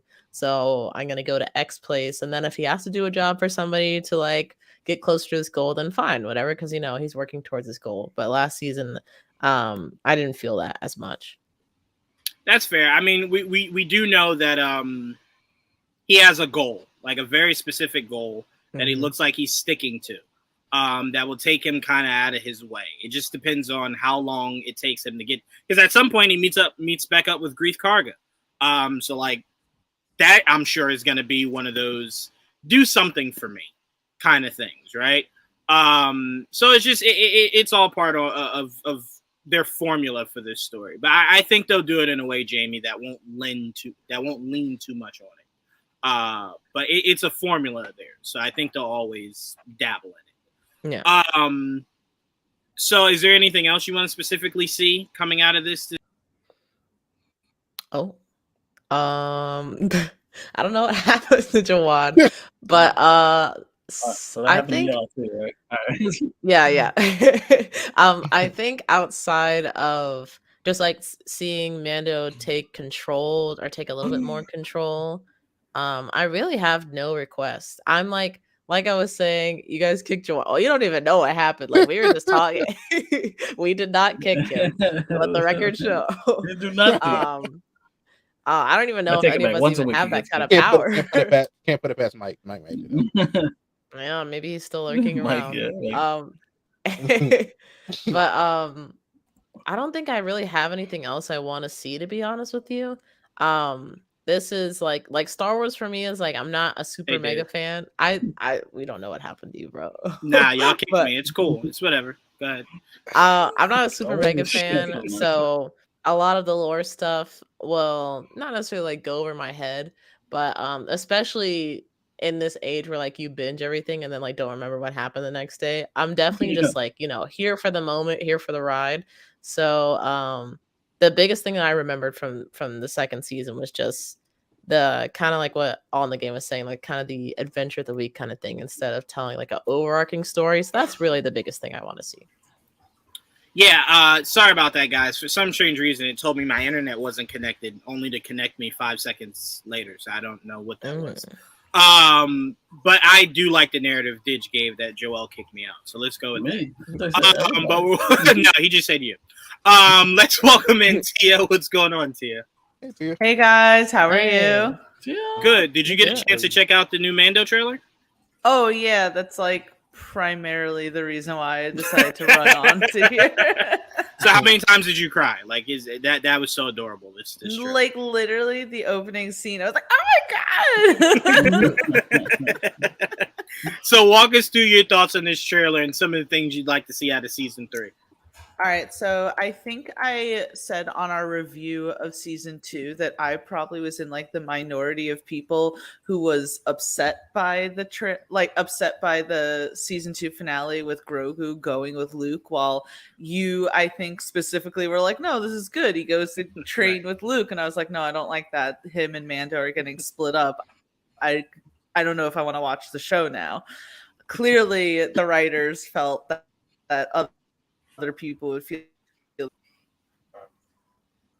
We're losing you a little bit. Hold on. The internet's like go ahead. Weird. We lost you a little bit. You were going in and out. This always happens with StreamYard. Okay. Can you hear go me ahead. now? Yep, you're good. Mhm. Go ahead. Okay. So clearly the writers like understood that other people were upset that Grogu was separated from Mando, so they listened to that clearly. So I was very excited to see their reunion. I wish the trailer was longer, but I understand this is like a first look teaser and everything. So I mean, Well, it our looks second great. trailer. Is it? Mm-hmm. Okay, I wish then it was longer and we had a little bit more. Yeah, because in it. remember No, they no, gave no. us a trailer, I think, around San Diego Comic-Con. Because remember, it was about Bo-Katan saying, you thought your father was the only Mandalorian. And it was kind of highlighting the potential war between Bo-Katan and her crew versus Mando and his crew. Okay. So yeah, we did get a first trailer. This is our second trailer. Because remember, it's March 1st. So that's right. So it's like yeah. right around the corner, essentially. I mean, I think it looked good. I think Jamie was saying it's one of those things where you almost forget kind of what happened. So I'm definitely gonna have to go back and rewatch season 2 just to refresh my memory.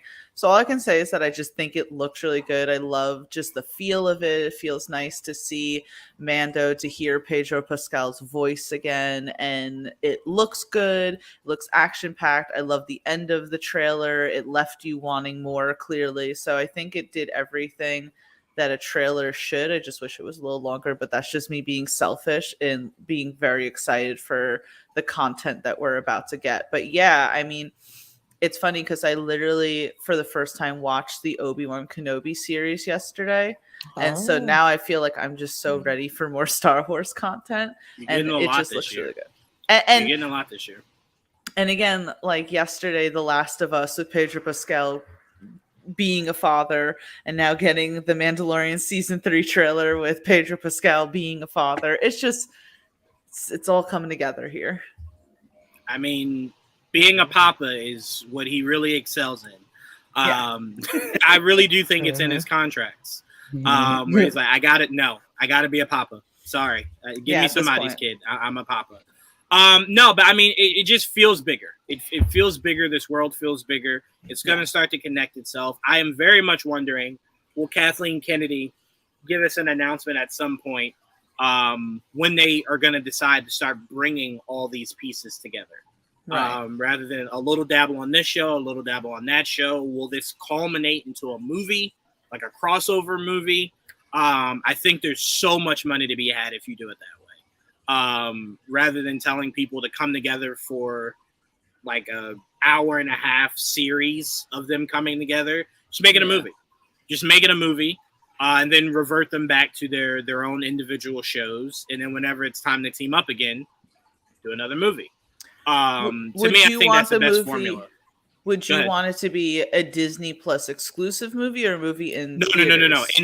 In theaters. Because right now, I don't think people trust the vision of building a new Star Wars universe.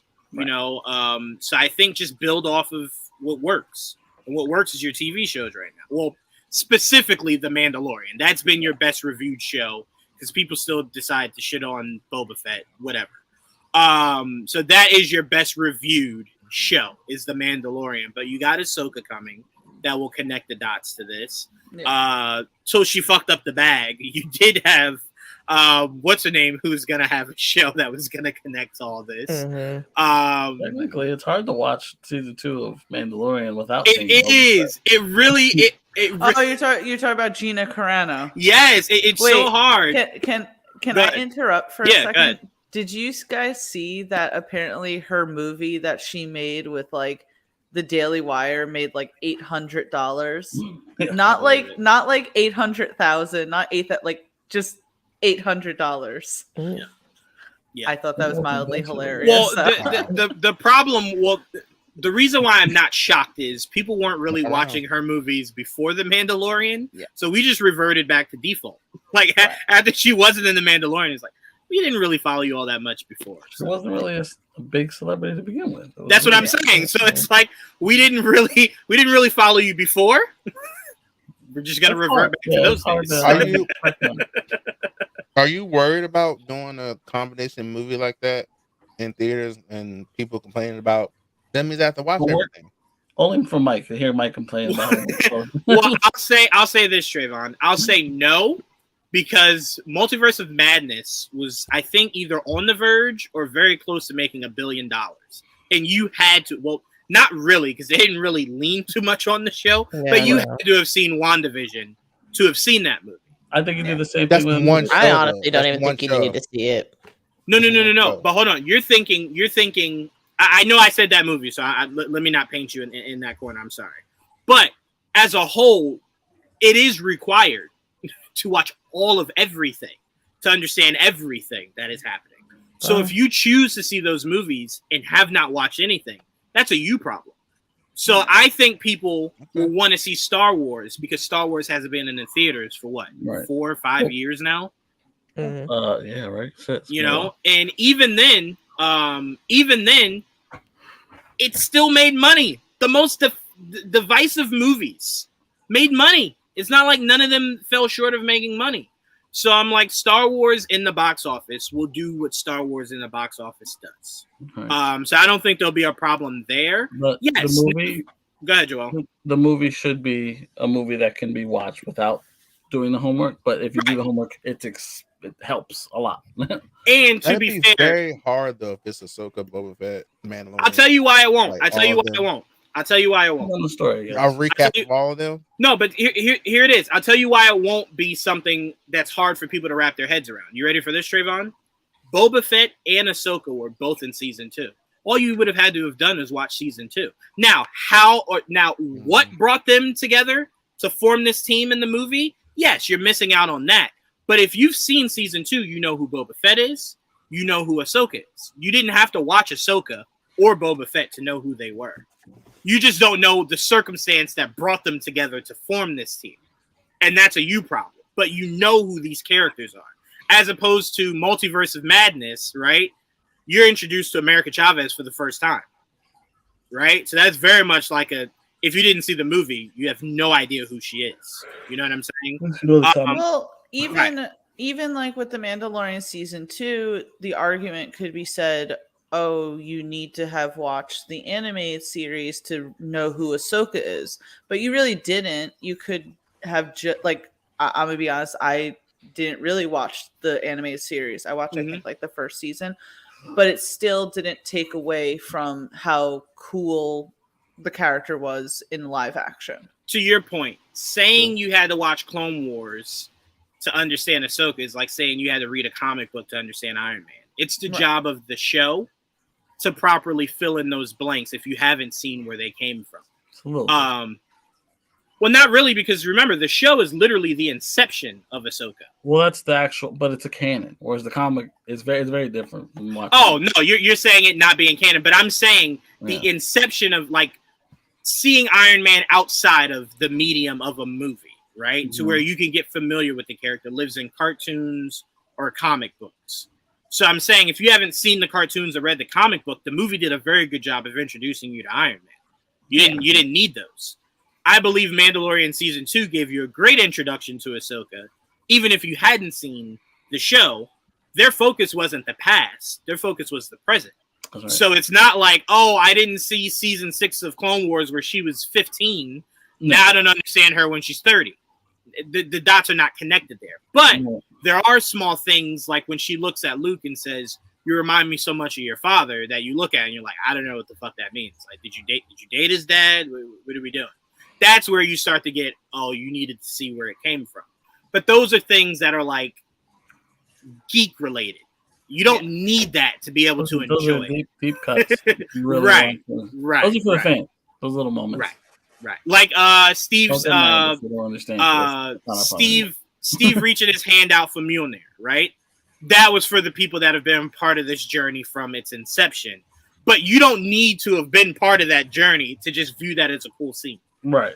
You know what I'm saying? So that's why I'm saying, Trevon. You just won't say finally. right. Yeah. You won't just go, oh, I knew it. I knew it. Right. You just want to have that feeling. Yeah. That But feeling you don't need to understand it. It's just cool to look at. You know what I'm saying? I mean, So I think they'll be fine. if the writing was there and everything, maybe they can do it. I mean, I don't know. It would be cool because honestly, these shows have made me a lot more interested in Star Wars, where honestly the recent trilogy has not. Mm-hmm. Yeah, I mean, hey, I'm a diehard Star Wars fan, and that trilogy almost made me uninterested in Star Wars. So, Mandalorian definitely saved Star Wars for me, because it reminded me of all the good that George Lucas did with Star Wars. Because when you bring in Filoni and Favreau, that I believe are like the children. Well, Filoni really is like a son of George Lucas. He just kind of went back to what made Star Wars special, right? The simple things. You know what I'm saying? And that's why I think The Mandalorian works so well, is that it's the simple things. Wait, hold on. We're going to move on from this, but let's see what this is saying. Yeah, Gina's movie did 13,000 worldwide off a reported $75 million budget. That's some serious money laundering going on. That's what was the movie that required Deadpool was only 50? How the fuck did you require 75? How much did you get paid for that? To me, that does not make sense because I saw like the trailer. Like I saw a commentator like react to the trailer of the movie, and it looks like the most indie, like low budget, like student project you've ever seen. So I don't understand. God bless. All right, I want to go back just a little bit because I was going to introduce this topic before the Mandalorian trailer drops. So we just got 2 more topics and we're getting out of here. I want to bring this up, and Jamie, I want to start with you on this. Obviously, The Last of Us is getting raving reviews, right? We're only 1 episode in, but it's getting raving reviews. A lot of the people that are reporting on it have actually seen the full season, so you can take that how you want. I personally believe Detective Pikachu was a success for me. I loved it. Yeah. I loved everything about that. I believe Sonic 1 and 2 were massive. I'm not talking box office. I'm just talking my personal experience watching those Very movies. well done. They were a success, right? They were a success for me. So when I got to creating this topic of like, can we trust live action video games going forward after The Last of Us? I structured it because Sonic seems to be in a bubble, right? To where that had a lot of success. Detective Pikachu has not been brought back, not even another Pokemon movie, right? That concerned me because it kind of felt like you didn't think you could strike lightning twice. So that worried me a little bit, but it felt like we were heading in the right direction. So I want to start with you, Jamie. Are you starting to gain confidence that video game movies can or shows can be done properly, or are you kind of like, no, maybe this like Sonic might be the rarities in the Matrix rather than the new norm? I think I actually did hear some rumors, either that or it was talked about a long time ago that there will be a Detective Pikachu too. Can't wait. Maybe. I feel like I heard that. I feel if that's not true, then to be fair, Jamie. No. To be fair, you're accurate because Joel just said it. You're accurate. Right after it came out, they were announcing a sequel, a Pokemon movie, like an actual Pokemon movie, and then it just disappeared. They just stopped talking about it. No one has asked Ryan Reynolds about it, but now that he's reunited with Wolverine, they don't give a fuck anymore. So I don't think it'll ever be asked. But you know, that's maybe why they keep putting out games. They're like, well, fuck it. If we can't do any more movies, y'all are just gonna play these games. Oh wait, let's see some of these comments. The Last of Us, 99%, 8.7 out of 10, Rotten Tomato score. Right. Thank you, All in the Game. Let's 99%. See. The sequel got canceled, at least according to Justice Smith. I don't doubt that, Didge, but my issue with that is it was a massive success. So what about that scared you off? The world, right? I did really. I'm like, because to me, it didn't take a lot for me to connect that on the other side of town was a kid named Ass Ketchum, right? That was embarking on his journey to become a Pokemon master. That's about that wasn't hard for me, right? That wasn't hard for me to kind of rack my brain around because the world looks so perfect. Was it that it cost too much to create the Pokemon? Like, you made a shit ton of money in the box office, so that shouldn't have been it. Now, again, I don't know the exact numbers. Now you just reuse it. Like, right, that's what I'm saying. Just recycle it. Like, hey, just give me some of that shit we was using before. 800 more Pokemon they got. No, I'm kidding. That is fair. Yeah, the next gen, I guess. That is fair. Would have been easier like 20 years ago. I'll leave it to All in the Game. I'll leave it to All in the Game and Didge to let me know what the box office success was for them. But I didn't hear that it lost money. So I'm like, I can't imagine money was the issue. But I'm sorry. Go ahead, Jamie. I want to kick it back to you. Are you starting to trust the world of live action video games? Yeah, I think I am. We've definitely last year we had, I think, more good than bad. And even with the bad, I don't think they were just like flat out bad. It's just like they were not the things that they were trying to adapt. Halo and Uncharted, it was like, there we go. Really quick, Jamie. There we go. So it made 433 on 150 budget. Yeah, that's not bad. That's good. That's really good. I mean, to me, that's really good. But go ahead. Yeah, Halo really tried my patience. I'm going to be honest with you, Jamie, because I don't think I've ever had a love-hate relationship like I did with Halo. Loved it. Because they give me things like Master Chief not only taking the helmet off, but getting butt-ass naked, right? Yep, and then it's like, I don't like what I'm seeing, but then it gives me things like the finale, where it feels like I'm in the world of Halo, and it's so beautiful. And it's like, why won't you just stay consistent to this? Like, why? I mean, I found that part they did. No, but my point is, Trevon, the whole season wasn't just fighting. There were downtimes, and then the downtimes. Flesh it out, right? No. My issue wasn't that you didn't maintain action every scene. My issue was Master Chief did not have to remove anything. Like, nothing needed to be removed. I mean, that's literally that character's whole premise is that he does not remove it. I know you loved it and you're disgusted. They used a little noise. No, not just that. They did a lot of things to reference the game, like the noises. They did a lot of things. Your fans know you, bro. That's not it, though. That's not the only reason. Know you. They know you're lying. This look cool. Like, yes, I like the main guy. Yes, fine. But still, I thought this stuff was cool too. Like, I thought I don't know. I didn't know he had a lore like that, to be honest. I was like, okay. There's also books. Yeah, there's also books for I'm not reading that shit though. No. I get you. I was just answering. You said you didn't know that there was a whole lore. I'm like, yeah, there's games and books. Yeah, there's games and books. Yeah. The way that the series ended, or at least the first season ended, I'm hopeful that maybe we'll get something closer to a traditional Master Chief. They didn't even earn the helmet removal. It came off way too early.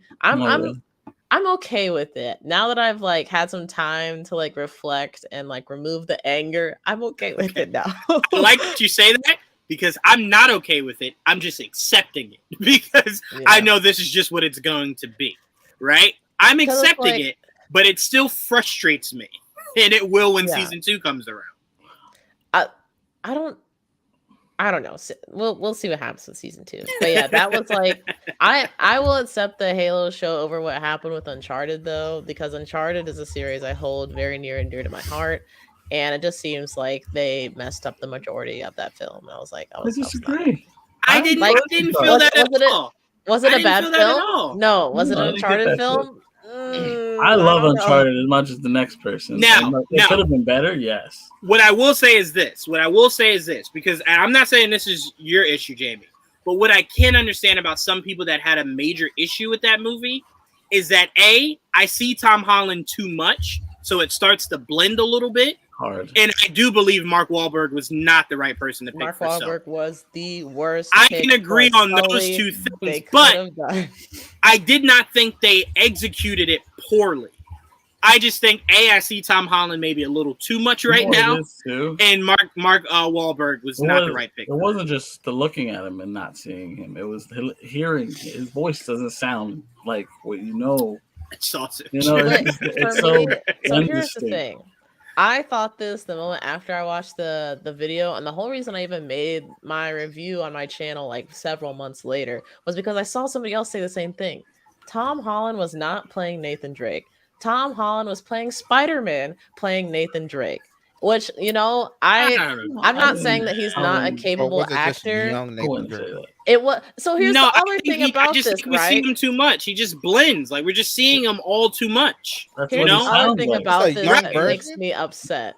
Not only was it him playing Peter Parker, playing Nathan Drake, it was also the fact that the creators of the movie and the marketing was like, yeah, we know Tom Holland's young, but we're going for a young Nathan Drake story. And they literally did everything that adult Nathan Drake does instead of actually expanding upon the lore and showing us what young Nathan Drake does, because we don't see that in the game. So that would have actually been interesting versus let me take a set piece from this game and a set piece from this game and a set piece from this game, because we know fans will love this and that's eye-catchy, That's and why then they try did to it. build a story around it, but it didn't really Again, work. I do believe that they approached this the same way you guys tell me they approach superhero movies. They very much approached it like our audience is not the people that know it. It's the people that don't know it. And the people that don't know it know Tom Holland, so that'll put butts in seats.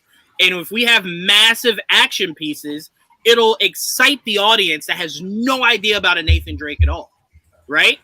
And I think that's who they were catering to. The same way you guys are always telling me when they're making these superhero shits that I get all up in arms about, they're not doing it for just you, Juwan. They're doing it for the audience that's never heard of Mephisto and shit. And you guys are telling me how I had to accept it.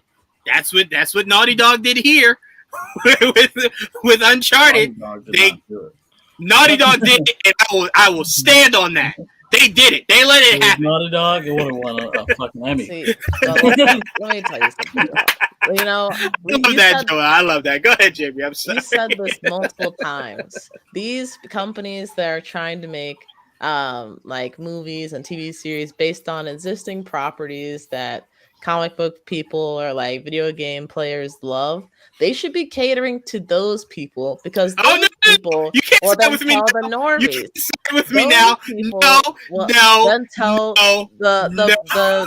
regular audiences that are like, I don't know what Uncharted is, and it's like, well, let me tell you, because that's cool. No. I was left ass out and dry.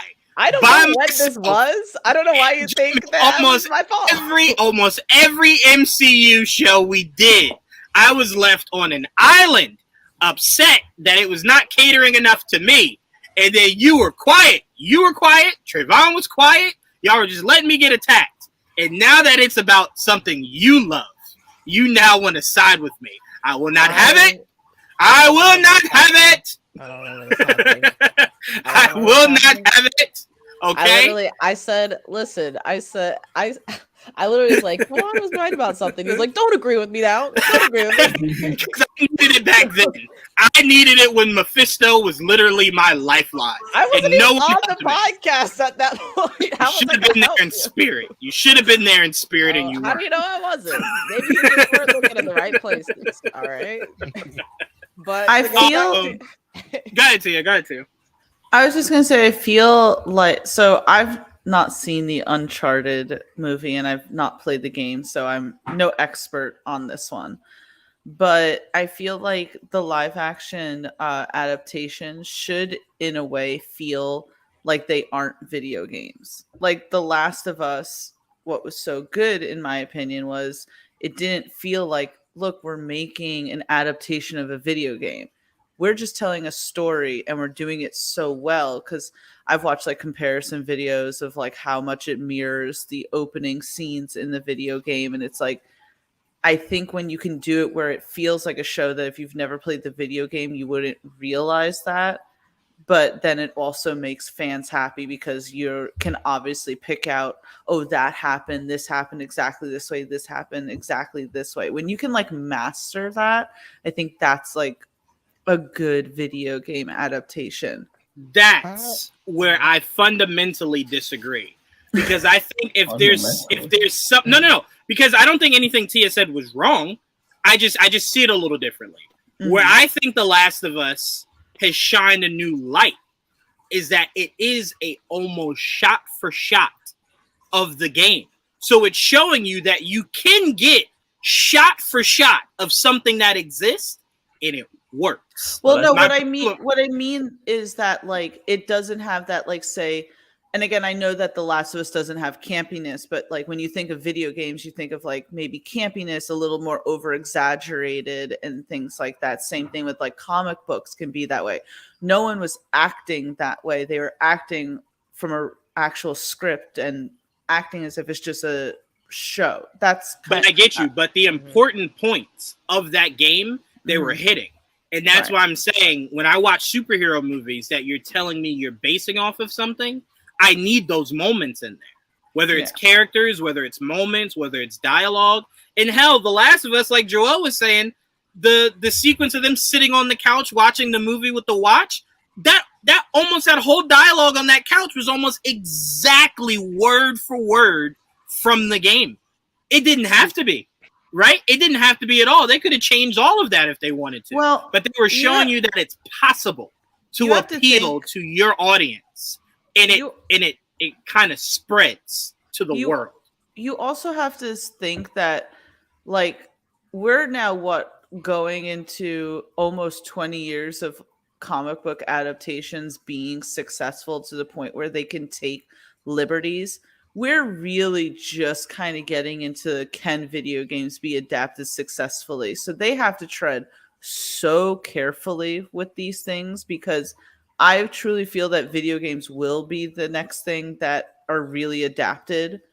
But they got to do it where it can actually stick. No, I know. I'm waiting for like a Red Dead Redemption or a GTA adaptation at this point. Nah, I need that Fortnite. Bro. Oh, God. That's what I need. I need a Vin Diesel-led Fortnite. As long as it's free to watch, like it's free to play, I'm good. I need the Vin Diesel-led Fortnite. That's what he does after Fast and Furious. But no, Trevon, you were going to say something.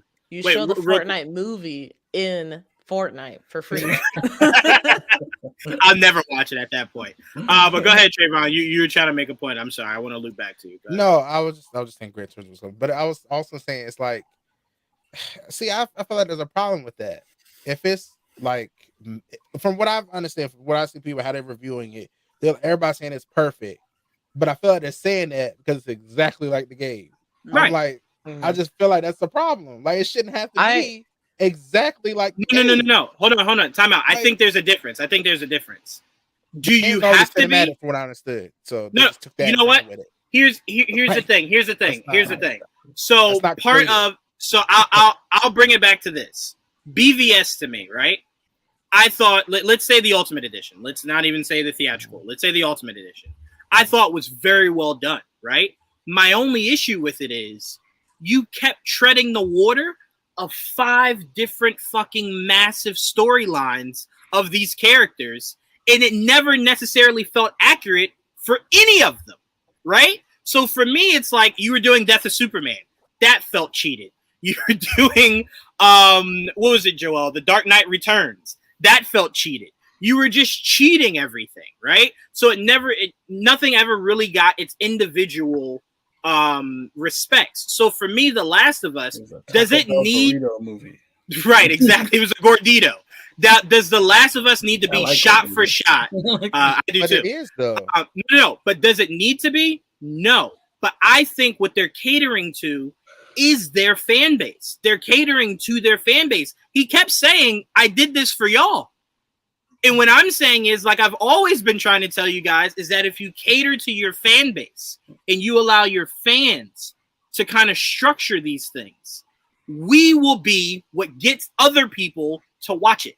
I think Last of Us also lends itself to being adapted the way it is right now. Not every other game is. it's very much like a video game movie narrative-based. kind of situation. And It it's really also feels like it. when it's you play the also game. you have to remember it's also filling the void now that The Walking Dead is gone. True. Like if maybe this It's came gone? out last year. Yeah, technically. Well, I the don't main think- series. Didn't it? I don't Yeah. know. 3 shows coming, 1 movie coming. For me, This shit it's won't- not because I'm watching it right now, but it's over. But it's Like, not. But it's not currently playing. Right, it's The over. season, Oh, the man. main you. series I get you. ended, I get Yeah. it. and so now you have The Last of Us. So it's like filling that void, just like when Game of Thrones ended and The Witcher came out. People were like, "Here, this will fill your void of Did fill Game my of void. Thrones," which Okay. in reality, what filled our 'Cause- void was House of the Dragon. But all those That's years the- later. Because Here I or mean, there. to Tia's point, Trevon, I think what becomes harmful is like, I think something like The Witcher, right? To where I've only played Witcher 3. So when you're telling me this is Only played Witcher. way before Witcher 3, right? You've already gotten me lost, right? So then it comes down to, if majority of the people haven't played those other Witcher games or read the books, It came from the book, yeah. right? If you're doing it the from the game. books, right? Here's the problem that I think you face if you do what you're saying, right? Generally, these movies are just entertainment for the massive audience, right? They don't have any true investment in anything that's happening in any of this shit, right? But the people that read the comics, followed the cartoons, read the books, whatever the case may be. Go ahead, Joel. Oh, I thought you were. I'll go after you. Oh, okay. You're invested, right? So picture making a movie, right? To where you're. I'm sorry, I'm going in circles. Let me give you a perfect example. The fucking Vin Diesel movie that came out before the fucking pandemic, right? Of fucking what was that Oh. character, Joel? Is that Red Shot? Bloodsport. Bloodsport. No, Bloodshot. Bloodsport. Oh, Have y'all Bloodshot. forgotten that Bloodshot. even Okay. existed? Okay, I so never my hear perfect- anyone talk about it. My perfect example Right, for you, we'll talk about it Trayvon. right now. My perfect example for you is Bloodshot was so bad that the general audience who had no idea did not like it. You know what truly fucked that movie?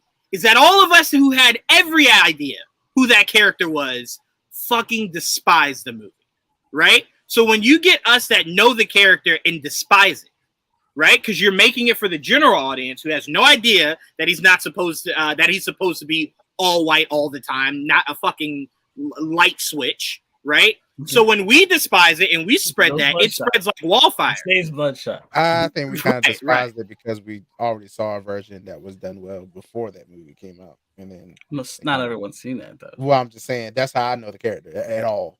So that's Right. how I Oh know any no, of them. but that That's to how I me know that any to of me them. is that to me So, is small. I heard nothing. That Yeah. that Yeah. is small. So they made that movie for people that haven't even seen that, and they didn't even like Yeah, it. They didn't, I that don't know was if they me. did it. I That don't know if was they me. did it for.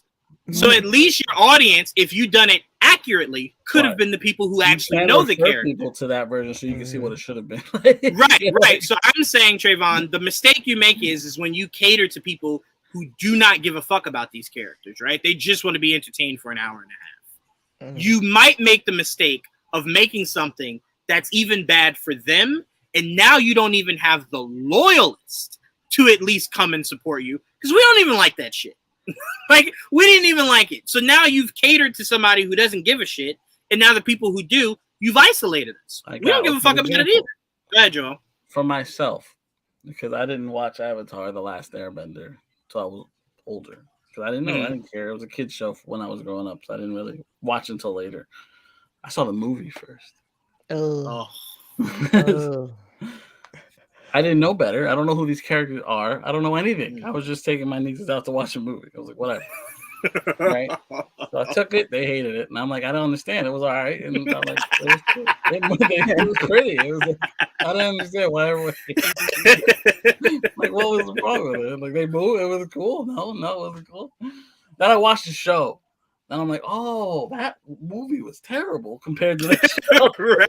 right. So essentially, I think what we're trying to say is, Trevon, is that it's a gamble if you're making something for a general audience who already didn't give a fuck, right? And you isolate the people that actually care about, like, are actually invested in these characters, so that if it's bad, you don't even have us to lean on because we're like, no, don't look this way.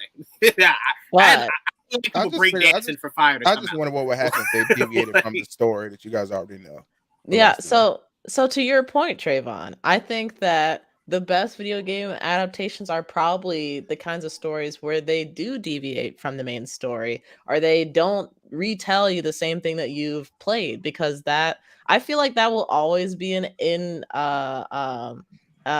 what is it, an inferior experience to playing the game, because you're actually living through the game. You're interacting with these different characters instead of just like watching it happen, especially if you already know what's going to happen. And a great example of this would be Arcane. Arcane is nothing like League of Legends, but it explores that world, it explores that lore, it explores those characters, and it does a great job of it. Now I think nails the look too. And the look, yeah, and the look. Halo was bad. No, I didn't hear you. I What'd don't you say? understand how Halo is bad. I just don't see that. I never said Halo. No. Like, Let me be specific for me. It's the fighting. I never said Halo was bad. To me, one of the more important things, it's like for me when Jon Favreau kept saying when he was promoting Mandalorian season 1, how important it was for Din Djarin to never take his helmet off. Right? He's never taking his helmet off. It stays on all the time. I remember us saying, Joel, on the podcast, there's no way you keep an actor underneath that helmet the entire time. Like, it's impossible, right? But I believed in Favreau saying, no, it's definitive. He's not taking this shit off. In the first fucking season, he takes this shit off. And they didn't even do it in a way to where we couldn't see it. We were looking right at him. So I'm like, what the fuck? Does it not matter anymore? What's happening? Now, again, I understand. Hold on. I understand why he took it off. I do get it. Yeah. But when you say take it off, just take it off. And no one saw him except the droid. And does that count? No, I get you. But I thought he was saying it from a standpoint of we don't see his face, not the people in the story. He's not taking it off, so we don't see it. That's why I'm saying you could have panned the camera to them making their way into the I know what he looks like, so I don't into the whatever. So that's what I'm saying. For me, Halo wasn't bad. I just don't like that the only thing I was looking for you to stay true to was to not take the helmet off. You fucked that up in the first episode. I just don't episode. That was my issue. I don't like how casual they were with it. It's like it was very much just like, hi guys. What? Like you ended the episode with that? There was no fucks given with that. That's why none. And then it doesn't help that you had Pablo, is it Pablo, right? Pablo Schreiber. You had him saying, "Oh, if you felt like it wasn't accurate, go fuck yourself." And it's like, "Oh, you're making it really hard to enjoy this now, bro. Like you're not making it easy." So for me, he had a post pretty much attacking people that were attacking the show because it wasn't quote unquote accurate. He didn't literally say "fuck you guys," but he was very much just saying, "Well, you're never gonna get what you want." I'm still taking the stick out of his ass from that comment. It rubbed me the wrong way, 100%. Because I'm like, you're adapting something. You can't take one of the more important parts and go, well, fuck yourself. And it's like, well, what? Like, I don't understand that. But go ahead, Jamie. I'm sorry. I let that part of the show go because they did it so much, and I'm like, if I don't let this go, I'm just going to be mad the entire time. I hate watched it every week, Jamie. See, but the thing for me that makes the Halo show bad as a Halo show, not just as a regular show, like as a regular show, I think it was probably like a 5 or a 6, to be honest with you. But as a Halo specific show where it's adapting this franchise, I don't think it really stuck to the lore of these characters, even with Master Chief taking his helmet off or whatever. Like, it didn't stick to the lore that faithfully. We definitely had some shining moments, and I think those were the best moments of the show, to be honest. But the parts where they deviate, it's just like so outrageously not in character with what I've grown to believe these people would do, where I was just like, I can't stand this. But now that I see that they aren't really trying to do a Halo show, they just want to do a sci-fi show under the Halo name and add a little bit of lore, now I feel like I'm going into this with a new perspective, and I see like, See, they're gonna do their own thing, But and I just have that's- to learn to accept it. that's what burns my fire. And all in the game, I'm going to get to this comment. That's why I brought it up. But that's what burns my fire. Because you know what they could have done, Jamie? They could have done a show about a new recruit into that facility. And Master Chief was like the shining emblem of that facility, right? He was what everyone looked up to, right? And you got to see flashes of Master Chief fighting with this crew. But it's not about Master Chief. It's about the actual crew, and Master Chief is kind of in the background. You don't call it Halo. That is essentially what they were trying to do. But you don't call it. Well. No. You don't call it Halo. That's why people couldn't hate it, because you're not adapting specifically that story, those stories from Halo. You're creating new stories around the beacon of Master Chief. And I think if you did it that way, it would have been an easier pill to swallow. Because it's not about Master Chief. He's in the background. A no-name actor is playing Master Chief in the background. As not a fan, because I didn't play Halo, so I can't. I played the multiplayer. I never played the story, right? Mm-hmm. So from an outsider's perspective, because then that doesn't always happen for me. So I went into Halo clean. Like I don't know shit aside from that he's the Master Chief, and he's always in that suit. As long as the suit looked good, I was usually okay with it. And the suit looked good. But to me, as I watched the show, to me, the lore wasn't that enjoyable. Like I didn't really, it didn't grasp me enough. I was like, I didn't care enough about the story. Right. And he was fine. I didn't mind his helmet coming. But even for me, who doesn't, I don't care if he took his helmet on, yes or no.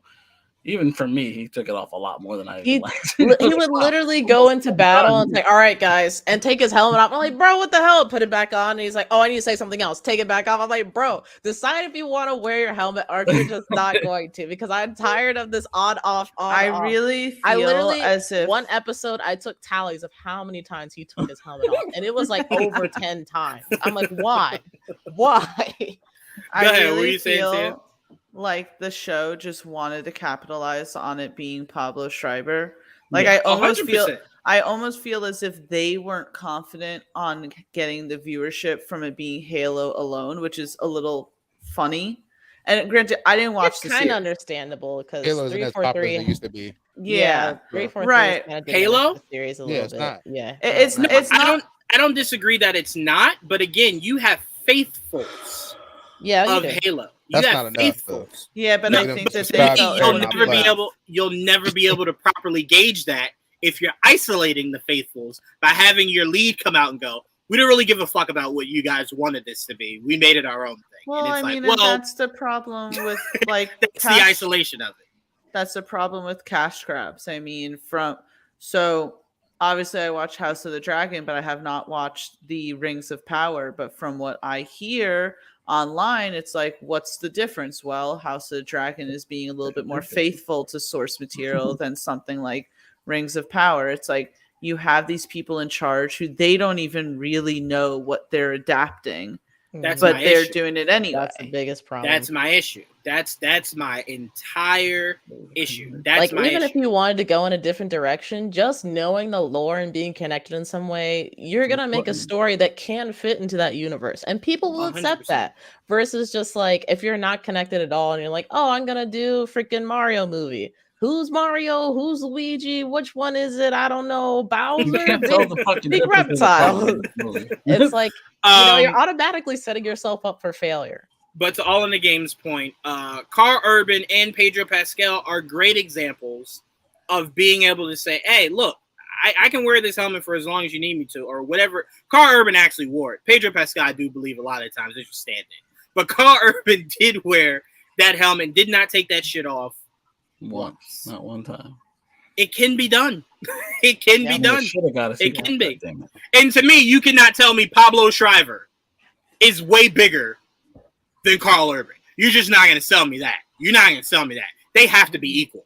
They have to be equal. I can name you just as many movies as one's been in as the other. To me, they're a deadlock. They're a tie. No, I don't think one's higher than the other. The one that gets naked all the time. We get it. So we're moving on. That's not it. See, Trevon, stop lying. Stop lying, okay? I don't remember any movie I I've never seen. said I didn't enjoy freaking that, naked in. but I like him. Okay, whatever. It's fine. Yeah, I know. Mm. It's fine. Let's see. Well, It could you have could- been like Into the Dawn. Master Chief could I have don't came know much into about the Dog, end for a so. big battle. During the show, they could tell battle stories about. That's what I'm saying. He could have Yeah. been what the other warriors were aspiring I'll to be, say that now. to where he became a character. Again, Trevon, you keep saying I say that now, but here's the thing. I don't like what they did. So if you're telling me you did anything else besides what they did, I would accept it because it's not this shit. That's my point to you. So I I mean- wouldn't have been upset if you swerved and Master Chief wasn't the focus, because I would have said, I'll take no focus over you taking this shit off. He sometimes was fully unclothing. It was like, oh, it's not just a helmet? Oh, goddamn. Like, No, see, Saw the we went mask from Master Chief took his helmet off. We saw his ass, his bare ass. I We may saw have to watch Master this Chief now. have sex. wait, you haven't seen Halo? You haven't seen it? Oh, Yeah, man got completely naked. He had a full sex scene in that He shit. had There a was so sex much scene. going on. Don't lie to me. I'm No, not. that's the I'm truth. not lying That's to the you. That is truth. bad. I'm not lying to you. Look, Which No, I'm episode? not lying to you. Trayvon, which I- episode? I feel like I'll you- let you I know. watch all I'll of let that you stuff. Like, directly. Oh my god. Trayvon said that like I gotta check my journal. Let me go check my journal. I'll give you timestamps. But like Anyway. Trayvon's original question of like, oh, what do you have a problem with Halo's show? Like it was pretty like faithful, I guess. In terms of the visuals, yes, it was. They did an absolutely fantastic Yes, job. I agree. They there. definitely the sound design was good, even though they did not have the score for whatever reason. I don't know if it was the issue with That's a big part of the game. yeah. Though, too. Microsoft was like having an issue with the composer at the Right. time, so I don't know if it was that or something That's else. Or Paramount was just like, I don't want to pay him, but we didn't didn't have the always music, which compare sucked. issues. But you know, we get over that. But the biggest issue was the story that we had to follow, because the battle sequences were That's what I awesome, mean. It but was we can't have that every episode. So you know, we have to bide our Right. time. Right. And the Wait, story was Trayvon, the worst part. Trayvon, they introduced the little girl in her whole arc and then never showed her in the final episode. We still have no idea where her arc ended up at. What was she doing? What Isn't happened there to a her? season two? I honestly didn't give a shit. Tia, about her. Tia, you did not show her at all in the I didn't finale. care. I didn't care It was as about if her. she didn't even matter anymore. It's like, why was she even here? Well, she did nothing she- to progress the story. She To had show an his episode. humanity. I don't know. She had like a Episode whole before. episode to herself before the finale, so I was glad I didn't get to see her at the finale, because like most people don't like Quan. Most people don't. Like, who? I feel bad for her. Oh. I feel bad for the actress playing her, but most people don't like her, and I'm kind of in that boat. No, my issue has nothing to do with her. My issue has everything to do with the writers at 100% when they got to the last episode said, we don't really give a fuck about her. We Right, really guys. didn't. We really didn't. Right, I guys. mean, I just- loved it, and she wasn't in I feel like everybody should be very like. I feel like you guys should be excited for next season because now he's a mindless idiot. Yay! Mhm. Now I mean, he's it's what? not. Now he's gonna be mindless and have See, no but here's personality. the If thing, you right? think Now he's got that no means- personality. If you think that means by episode 2, maybe 1.5, he ain't booting back up and taking that goddamn. I'm not setting myself up for that shit. Hell no.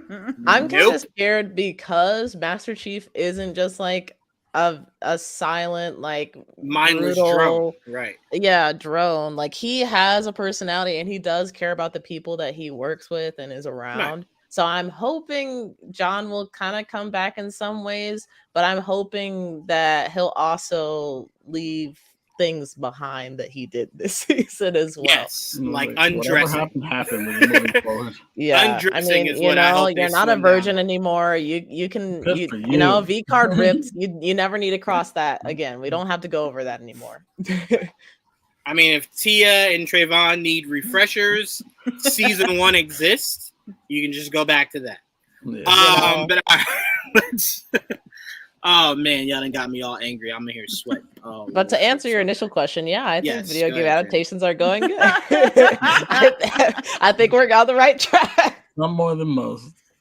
Some more than those. Some more than most. Oh boy. Okay. So Juwan, Episode 3, the ass is out. Episode 8. I need you to message me. I need you to message me that. DJ Yeah, 1 second. DJ Vinny's not lying. I was this close. I was this close to just say, you know what? Fuck it. No more topics. We're out of here. I'm upset. I was gonna say, what's the final topic, John? The final topic is Matt Reeves. Yeah, they are getting stomped. It's really hard to watch. But Matt Reeves did give us a few updates, very interesting updates about the sequel to the Batman. He says there is going to be a meeting with James Gunn and Peter Safran to plan out the Batverse. Which sounds like James Gunn and Peter are essentially going to go, what were you looking to do? So that when we bring in Batman, we don't butt heads. Like, you know what I'm saying? On each other's toes. So. Right. That's why I believe either Batman 2 or James Gunn's first Batman movie will feature Robin. Because that's the only way to really, truly separate yourself, is that we're in two different parts of our Batman's lives. You know what I'm saying? Yeah. Matt Reeves also says the Penguin show will tie directly into the Batman sequel. Quote, there's actually a whole lot of fabric of things we're wanting to do. The way we are doing the Penguin and how that comes back into that will lead into the sequel. I like that a lot. So, you know, we'll get a lot of proper world building there. And he also says about the sequel to the Batman, we are deep in it. And my partner and I are writing it. Tomlin and I are writing, and it's really exciting, and I'm really excited about what we are doing. So I'm going to go full Trevon right now. I need a trailer before the end of the year. I'm going to just go ahead and put that out there. Okay. I need a trailer for the Batman 2 before the end of the year. Good luck with that. I don't need it. I don't need it, but I'd love to see it. I need the trailer. I need the trailer. I need the trailer. No. Writing it right now? You writing it? Yeah. Start doing screen tests. Start doing screen tests. Start doing screen tests. Maybe Let me see. Fan film. I mean, if you could get that together. Bowl next year. Super Bowl. You might get a title. Anyway, I am joking. I like what I'm hearing here. I just like that they are writing it right now, so we should have information before the end of the year. I like that he's meeting with James Gunn, so that means when James Gunn, before the end of January, makes his announcement on some of the first few projects we'll see out of his new DC, maybe the Batman is one of them. So maybe after this meeting, we'll kind of figure out what he's doing so they can figure out what they want to do and then give us more information on that. So I like it. I like any forward progression we're going to get with the Batman because I just want Batman. So I ain't going to hold you. Just give me anything on Batman. I'm going to eat that shit up. But I'm really excited for this Penguin series. That's supposed to start filming next month, right, Joel? Yeah, I guess. I don't remember. Before the end of the year, yeah, we will. I think what's his name? That you might get a trailer for. What's his name? Colin Farrell said that they're supposed to be filming around February. Let's see here before I pass this on to you guys. Only Trevon can say that and make it happen, not you, Joanna. Trevon doubts it will not happen. It's Trevon's world. I can tell you every day I wake up and I'm like, I'm thankful to Trevon that so many of my projects are still happening. Because he could get rid of them at any point. Anyone else don't want to see a Joker in the Reeves trilogy? I was about to say, you've seen it. You're there already. I mean, whether you want to accept it, you're there all of the game. Yeah. He's there. He's there. You can't skip out on that. If you don't like it, I would love them to see. I would love to see them explore some other villains that don't get touched on. But to have a Batman trilogy with no Joker would be weird. Strange. Even if it worked, it would still be like, oh, sad. Still weird. I'm going to be honest with you. I don't like limiting a director, right?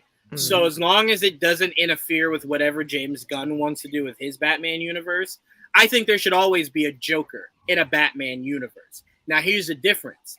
I don't think he always needs to be your main villain, but he does need to exist. You know what I'm saying? So for me, I have absolutely no issue with that whatsoever. It just depends on how you use them. You know, you have to use them in a way that's drastically different than Heath Ledger's. That's drastically different than Jared Leto's 5 seconds. You know, that's just drastically different than all the Jokers we've gotten in the last 10 years. It's gonna be Joker's daughter now as well, you know, all kind of stuff going on. That's forward thinking. You gotta remember how early into Joker we are. You already want to give him a daughter? No. I'm talking about we already have one in the Gotham Knight show. Yeah. But, No, we don't. That doesn't exist. We kind It of does. Trayvon, no one's It talking exists. about that It shit. exists. It exists. Don't It Is that even still happening? It sure 'Cause I is. No, saw no, no, some- no, no, no, no, no, Trayvon's no, like, no, it sure no, is. no. Right We after will not. Mandalorian We will came out. not snowball. We will not snowball into shit that does not matter. I just needed a yes or no. That's It's I all will fine. go to you. That's I will go to you, Jamie. I will go to you because that is only a I game. told you I was gonna bring that show So up. unless that character is in the game, I have no idea what Trayvon's talking about. So Jamie, what are your thoughts that Matt Reeves is kind of getting it going for the sequel? They're writing the sequel, and also he's having some conversations with James Gunn and Peter Safran about the Batverse that he wants to build. I'm really excited to hear that he's like trying to expand upon this. Also, really excited that DC will have little or nothing to do with this. So, even if another dumpster fire is created, the Batverse will not be a part of that. I'm also glad that, not that I don't have faith in James Gunn, but just DC's record so far has not been the best. And I'm also really happy that James Gunn and Matt Reeves sat down to have a conversation about these different Batverses. So that way it's like it feels like they're actually like creating a plan, and that just feels good, like they're not going to step on each other's toes like what you were saying. They want to make things distinctive and make it so it's very clear to the fans, like, okay, like this is my thing and this is like part of DC. So I'm just glad that things seem to be coming together, and that we will get more of freaking Battinson, because that was incredible. I agree with Definitely every yeah. last word you said right there. Every last word. God, you know what? Let's end the show there. Can't nobody top it. Let's just say you all have a good night. No, but no, I completely agree with you, Jamie. It's very important that you don't get things crossed. That's how you get a Star Wars trilogy that we just got, right? There needs to be one solid plan that each side of the road has. So as long as you guys haven't figured out what you want to do, more power to you. Tia, how are you liking the progression on the sequel to the Batman and his conversation to kind of figure out what he's doing with his side of the road and what James Gunn is doing with his side of the road when it comes to Batman? I mean, it's really nice to hear that James Gunn is communicating with Matt Reeves. I think that a lot of people felt a little not disappointed, but almost worried that, with the announcement that Henry Cavill was not going to be returning for Superman, I think that people fear that James Gunn was going to completely scrap everything in DC. So it is nice that he recognizes that people really enjoy what Matt Reeves is doing and that he wants to honor that, but also move forward with his own version of Batman. So I just think that it's the respect for the director there that comes into place. I mean, the rumors are nice, what's going on and the progression and everything. Joanne, I do not think that you are getting anything probably till like 2025 at this point. I think you got to temper those expectations there. Yeah. But nah, Matt wouldn't do that. He's gonna start filming in the TV summer. shows though. He's gonna start filming in the summer. Matt wouldn't do that to me. I'm not worried. But he wouldn't do that to me. I'm just saying it is nice. Like this whole James Gunn thing, as much as it sucked with Henry Cavill's announcement, it's still cool to see that this person who we've seen in the Marvel capacity and very slightly in the DC capacity is now taking such a reign, and we have the potential of someone becoming the Kevin Feige of DC. I think that's just what excites me the most, honestly. I just want it to be to where we can start on a even keel, right? Like right. It's not taking a fandom of one thing or a fandom of another. It's just starting fresh, right? You're starting fresh because, I really did enjoy the actors that Zack Snyder brought in for his DC universe. I really did. Mm-hmm. But my problem was as long as they existed, you were having people believe that the old could come back. Yeah. I can't have that. It's just too much divisiveness. I needed a clean slate. Yeah, go ahead. The Shazam sequel is happening, right? Because as far like, isn't he like one of the last remnants of the Snyderverse? Or no? Am I getting that Flash wrong? And Aquaman is still there too. No, not really, because technically, he was not a Zack Snyder casting like all the other ones were. He was, Warner Brothers got together with what's his name, Joel, the director. He's still in the same world though. No, he is. But T is saying, is he the last of the Snyderverse? And I'm like, technically, they never truly brought him into the Snyderverse. Really, we know he's within the universe, but we've never seen him interact. That's why he was casted outside. People don't normally like his movies because it's so actually. It's outside of it. The sun is out. It's weird, but that's also why it's very possible he could be safe. It's because he wasn't really. Now, again, if the rumors are true and a certain somebody from the Trinity shows up in that movie, then it's like, well, you connected the wrong dot. Now you're part of that. Now you gotta go.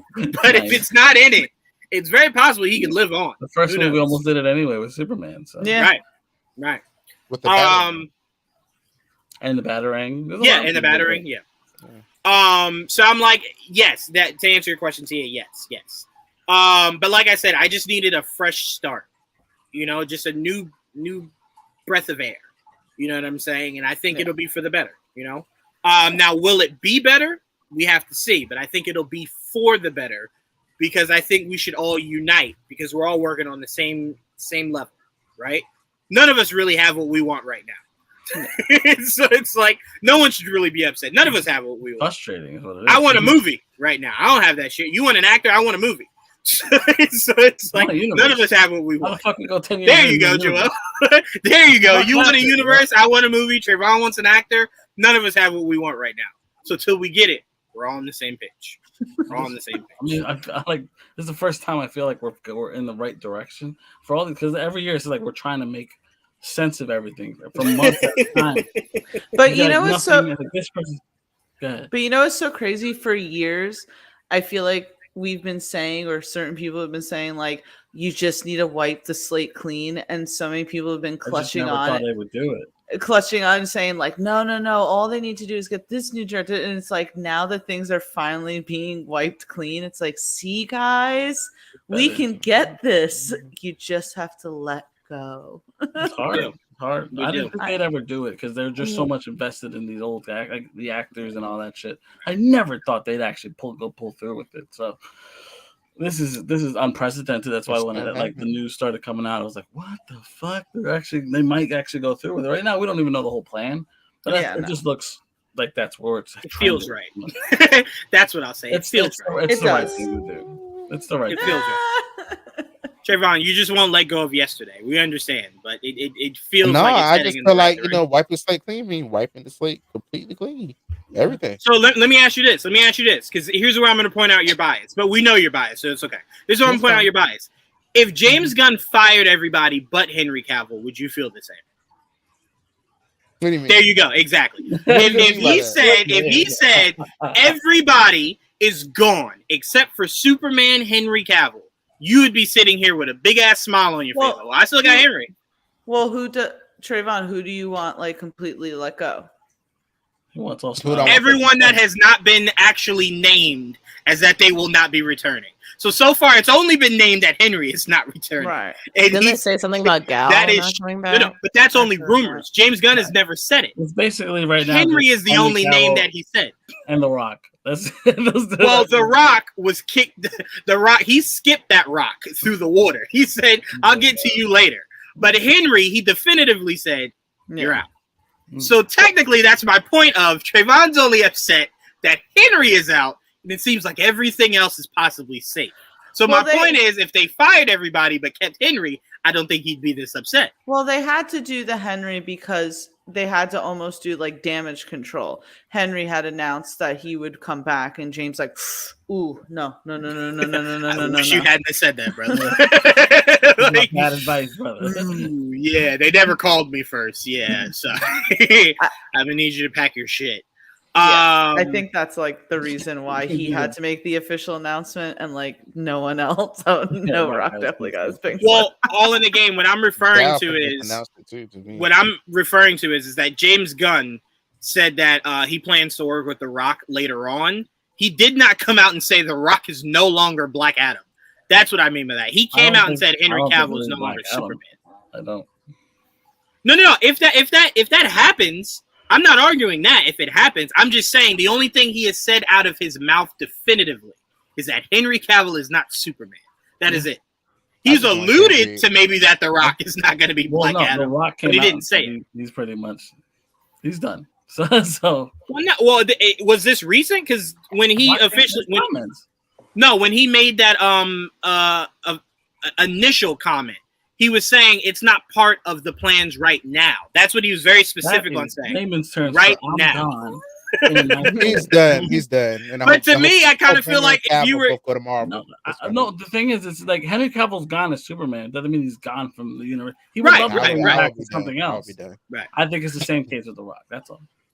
No, I get you. I'm not arguing. I'm just saying if we're going by what James has actually said, it's so far Henry Cavill. We got to wait for clarification because I think Black Adam is so far down the road. Everyone's safe except Henry Cavill. Yes. Right, because to me, it's like Black Adam is so far down the road. Maybe you don't want to get rid of The Rock, but it's not a priority right now. So it's kind of just like, just go away. Like, just go away. Well, I mean, to be fair, The Rock waited like all these years for his first movie to come out. He can wait like 10 more years for the next one. You got Trayvon's upset about Henry Cavill. The Rock is the only person that should be this upset. Y'all had me waiting in the wings for almost 15 years. My first movie comes out, and then, boom, I'm gone. That shit has to hurt. That has to hurt. Literally the only thing, like, I was pretty upset, too, about hearing... Well, I was, like, bummed about hearing about Henry Cavill, just because I knew how excited I was, and the whole thing with The Witcher, too. I was like, damn, what project now does he got going on? But besides that, right now Trayvon's trying to make him Galactus in the Fantastic Four movie, so he's working on that. And he's like, I want this motherfucker to eat worlds. Worlds. It's fine. I get it. Like, you guys still have y'all the Batman universe where you get it in 2027. But you know, I'm happy for you. Why do you keep making this so personal? It's not personal. For y'all. Nobody is excited that Henry Cavill lost the job, Trayvon. That's what I think you keep forgetting. James is excited. No one is. You said Jamie is excited? James is excited. James. I thought you said Jamie is excited. I'm like, I didn't hear Jamie say anything about that. But for me, to me, Trayvon, I think you need to know in this show, there's nobody that was excited that he lost his job. Nobody's excited for that. So when you keep attacking the Batman, I keep trying to tell you, I'm not trying to celebrate your pain. And I'd be fine with that. I'd be fine with that. As long as James Gunn gave me a Batman, I'm okay with that. Listen, I just in my mind, just cancel it all. Cancel the Shazam movie, cancel the Aquaman movie, cancel the Wonder Woman movie, cancel the Flash movie. Please cancel the Flash movie. No, you can't do any of this. That's another reason why I never cast him. I'm kind of with got rid of Henry Cavill. I'm kind of with Trayvon, where it's like we're doing a reset, but like we're not getting rid of everything. And it's not that I do understand that, like, you know, these movies, it's always personal with Trayvon, where you don't understand is James fired Henry and Trayvon. That's the way Trayvon makes it sound, is that James told him it's a 2-for-1. Henry and Trayvon, get your ass out. Y'all both are gone. Get out. But, you know, go ahead, Jamie. It's not that I don't want these, like what did you say? It's not that I don't want these like films to go to waste. You know, I don't want these films to go to waste. I don't want that they like projects that people have spent years on to not be seen by anyone. But I think, like, you know, after these, we need to scrap everything. After these come out, everything needs to go. That's well. The only thing that's been worked on that like is being put out is the Flash, right? Like they have, and Shazam. There's 4 movies. And Aquaman. It's 4 movies this year. Blue Beetle, Aquaman, Flash, and Shazam. But here's the thing. This is what I want to make. The Flash Blue Beetle might survive, and that's because it's the Flash. It's not necessarily connected yet. Now, this is Jamie. What I want to make very clear to Trayvon, and we're going to start to wrap up and get out of here. This is what I want to make very clear to Trayvon. If James said tomorrow that Joker 2, the Batman 2, all this shit is gone, and he is starting from scratch, right? But from scratch means I get a Superman, a Batman, and a Wonder Woman. I would sleep soundly at night. I don't know where Trayvon gets that I am so invested with Robert Pattinson and Matt Reeves that I will die with them. That is not the case. I am a Batman fan. My excitement is because they're making a what? Batman movie. So as long as someone gives me a Batman movie, I will sleep soundly. I'm okay. I'm okay, because guess what? As upset as you think I would be about that, that's how I was when Ben's ass left, and then came back, and then left, and then came back, and then left, and is now somehow in like 3 of the 4 movies I'm getting this year, and then he's gone again. That is torment, okay? That's torment. But if you're telling me I can't get this movie, I'm okay. I just need Batman. That's my only point to you. That's my only point to you. What a plan. That's it. They've spent over $600 million in production budgets alone on all 4 movies. They ain't scrapping shit. That's very true. So all of Jamie's sentiment was great, but David is like, I only care about the money. There's a lot of money that we put into. And remember, The Flash did a couple of reshoots not that long ago, so you put more money into it. No way. Were the reshoots to get Ezra Miller out of No, this was before. This is before his issues. I mean, This is before his issues. Is when they did the probably be the reshoots. last movie you see him in. So ever, just ever, not even just That's the also just very likely. ever. probably ever. Awesome. Yeah, that's very In likely. a couple of years, and they were cutting They'll out. probably take like maybe 3 or 4 year stint, come back. Cause like I'm Right, a changed person. Right. Yeah. He'll be a guru true. and shit.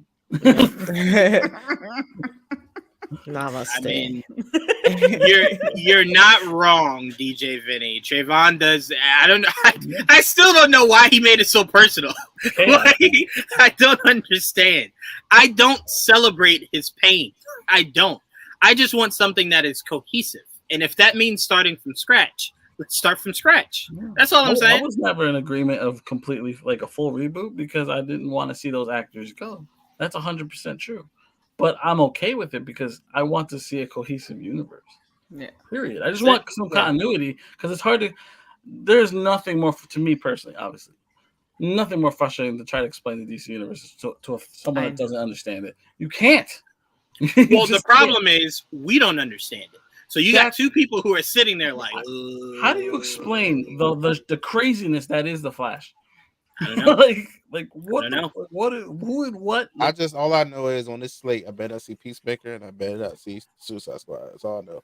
They better be. But you have to not take it personal if they are. That's it. They got to be gone. I mean, to be fair, I wouldn't be that upset. Like as much, and I love They're the part of Peacemaker. the universe. I love the Peacemaker series, but I would be okay, and I would especially be okay if they like retired, Suicide Squad to create, say, a new one and everything like that. Because, but it's always a new crew anyway. Here's where I think Trayvon's not understanding. Right, is that James Gunn is essentially at the helm of decision making for structuring the universe. Right, we know Peter is more so the money guy. So it's not weird to me if James is keeping the things he has literally put his own hands on. Right? Even when he was speaking about Suicide Squad, he was talking about that movie as if the first one never happened. So I'm like, he was already looking at it like, this is part of a whole new thing. I don't know what the fuck that first it's one still was. within the universe, though. I get you. But my point is, you can take the same characters and just reboot the universe. That's what I'm trying to say. So I get you wanting everybody to be new faces, but I don't fault the guy who brought in John Cena and the guy who structured the Suicide Squad movie to say, I want to keep those said 2 things. But I do understand where Trayvon's coming from by saying, like, you could have essentially done the same thing with Henry Cavill, you know? But not if you wanted to handpick your Superman. He handpicked the Suicide Squad in Peacemaker. He handpicked them. To me, the Suicide Squad doesn't matter because, again, you can read. Yes, you can shuffle that. No, but again, he was a massive Harley Quinn fan. Was in what? The Peacemaker. Right, like, yes. I don't disagree with that. But I'm saying this was handpicked. But what I'm saying is I would understand your gripe if he brought back the entire Justice League except Henry Cavill. Then I would side with you. But if all the Justice Leaguers are going and you're telling me the second or third dairy characters are what's staying, I don't really see the fundamental issue in that. Yeah, I wouldn't be. I mean, I that's what I'm saying. Getting a little perturbed But like, if John Cena comes back as Peacemaker, I'm not gonna be upset. That's what I'm saying. If the rest of the Justice League stayed, but Henry was the only one kicked out, then you're 100% right. Like, but these are secondary if characters. Viola Davis comes back as Amanda Waller, I'm not gonna be upset. Stuff like that, you know. You know, that's what I'm saying. I would take it more personally if all the said- Justice League came back except for Henry. Then it's like, yeah, bro, that was personal. It's the major characters That's what that I'm are saying. really being rebooted. That's Right, that's it. These second or thirdary characters, I can't be upset that he wants to keep some of them. Right. That's all. But again, you just got to understand your point only boils down to you wanted Henry to stay. If Henry stayed and the rest went, I don't think you'd be as upset. He's trying to make a cohesive universe. That means you cannot keep any of those people. I don't see how you connected that dot. I don't see how you connected we that don't dot. know how much of a reboot is the reboot. That's what I'm saying. Because really, all he's told you is that he wants a new face for Superman. That's really all he Once you get that, you coherently gotta get told. rid of everybody. I don't see how those dots are connected. You just got to get rid of the rest of the Justice League, but not the entire characters of the universe. If you want those said characters to stay, that's all I'm saying. I just to keep face, you should just wipe it clean. Yeah. And I'm saying I'm fine with that if that's what he does. But again, he handpicked John Cena, so I'm not upset if that's the one he wants. I wouldn't to keep. be either. I wouldn't have my ass in the war or whatever. But it's just. But again, if he was gone and he recasted it with someone else, I wouldn't be upset either. That's what I'm saying. So again, Trevon, we are with you, but we're also saying we're not as upset if that doesn't happen. But we're with you if they decide that they want to wipe the whole slate clean and start from scratch. No problem. Because then you give us all we've been asking for, which is cohesion. That's it. That's all we've ever asked for. It's just cohesive. I'm looking at it that way. Until otherwise, I'm looking at everything's getting swiped. So. Again, we only have a few more weeks till February. He said by the end of January. Those were his exact words. Coming up. So we don't have much longer before he I'm actually not gonna get everything either, by the way. Not everything, but just what the start of it is. He's gonna come out with a giant list. Yeah, no, just what the start of it is. All we need is just what the start of it is. That's it. You're gonna get maybe half of the first page. See, I also don't agree with this, Mr. E. The DC universe is only restarted this one time. They didn't reboot itself at all. It's been the Snyderverse since its inception. Yeah, this is its only real reboot. Half-ass attempts of not a rebooting, but kind of rejiggering. Like they tried to rejigger. There's been talks of revigorate for a long time. Before that, Snyder was They just tried. over the Batman movies. Jamie, essentially, what they try to do is go. Now you see Ben. Now you don't. Now you don't. That's really all they've done. Everything else never has been got the same. to the point where they got to reboot. That's this year. Right. It's gonna be a power. Joel would love that. Don't tease him. He would love that shit, Didge. He'd be taking notes. I would love a PowerPoint. He would love that with there's all a of his version heart. it that's on a PowerPoint, and I want it now. But all right, so I we'll leave all that up to James Gunn. He'll let us know what his plans are, and we'll have to accept it, whatever it is. You know what I'm saying? We have no choice.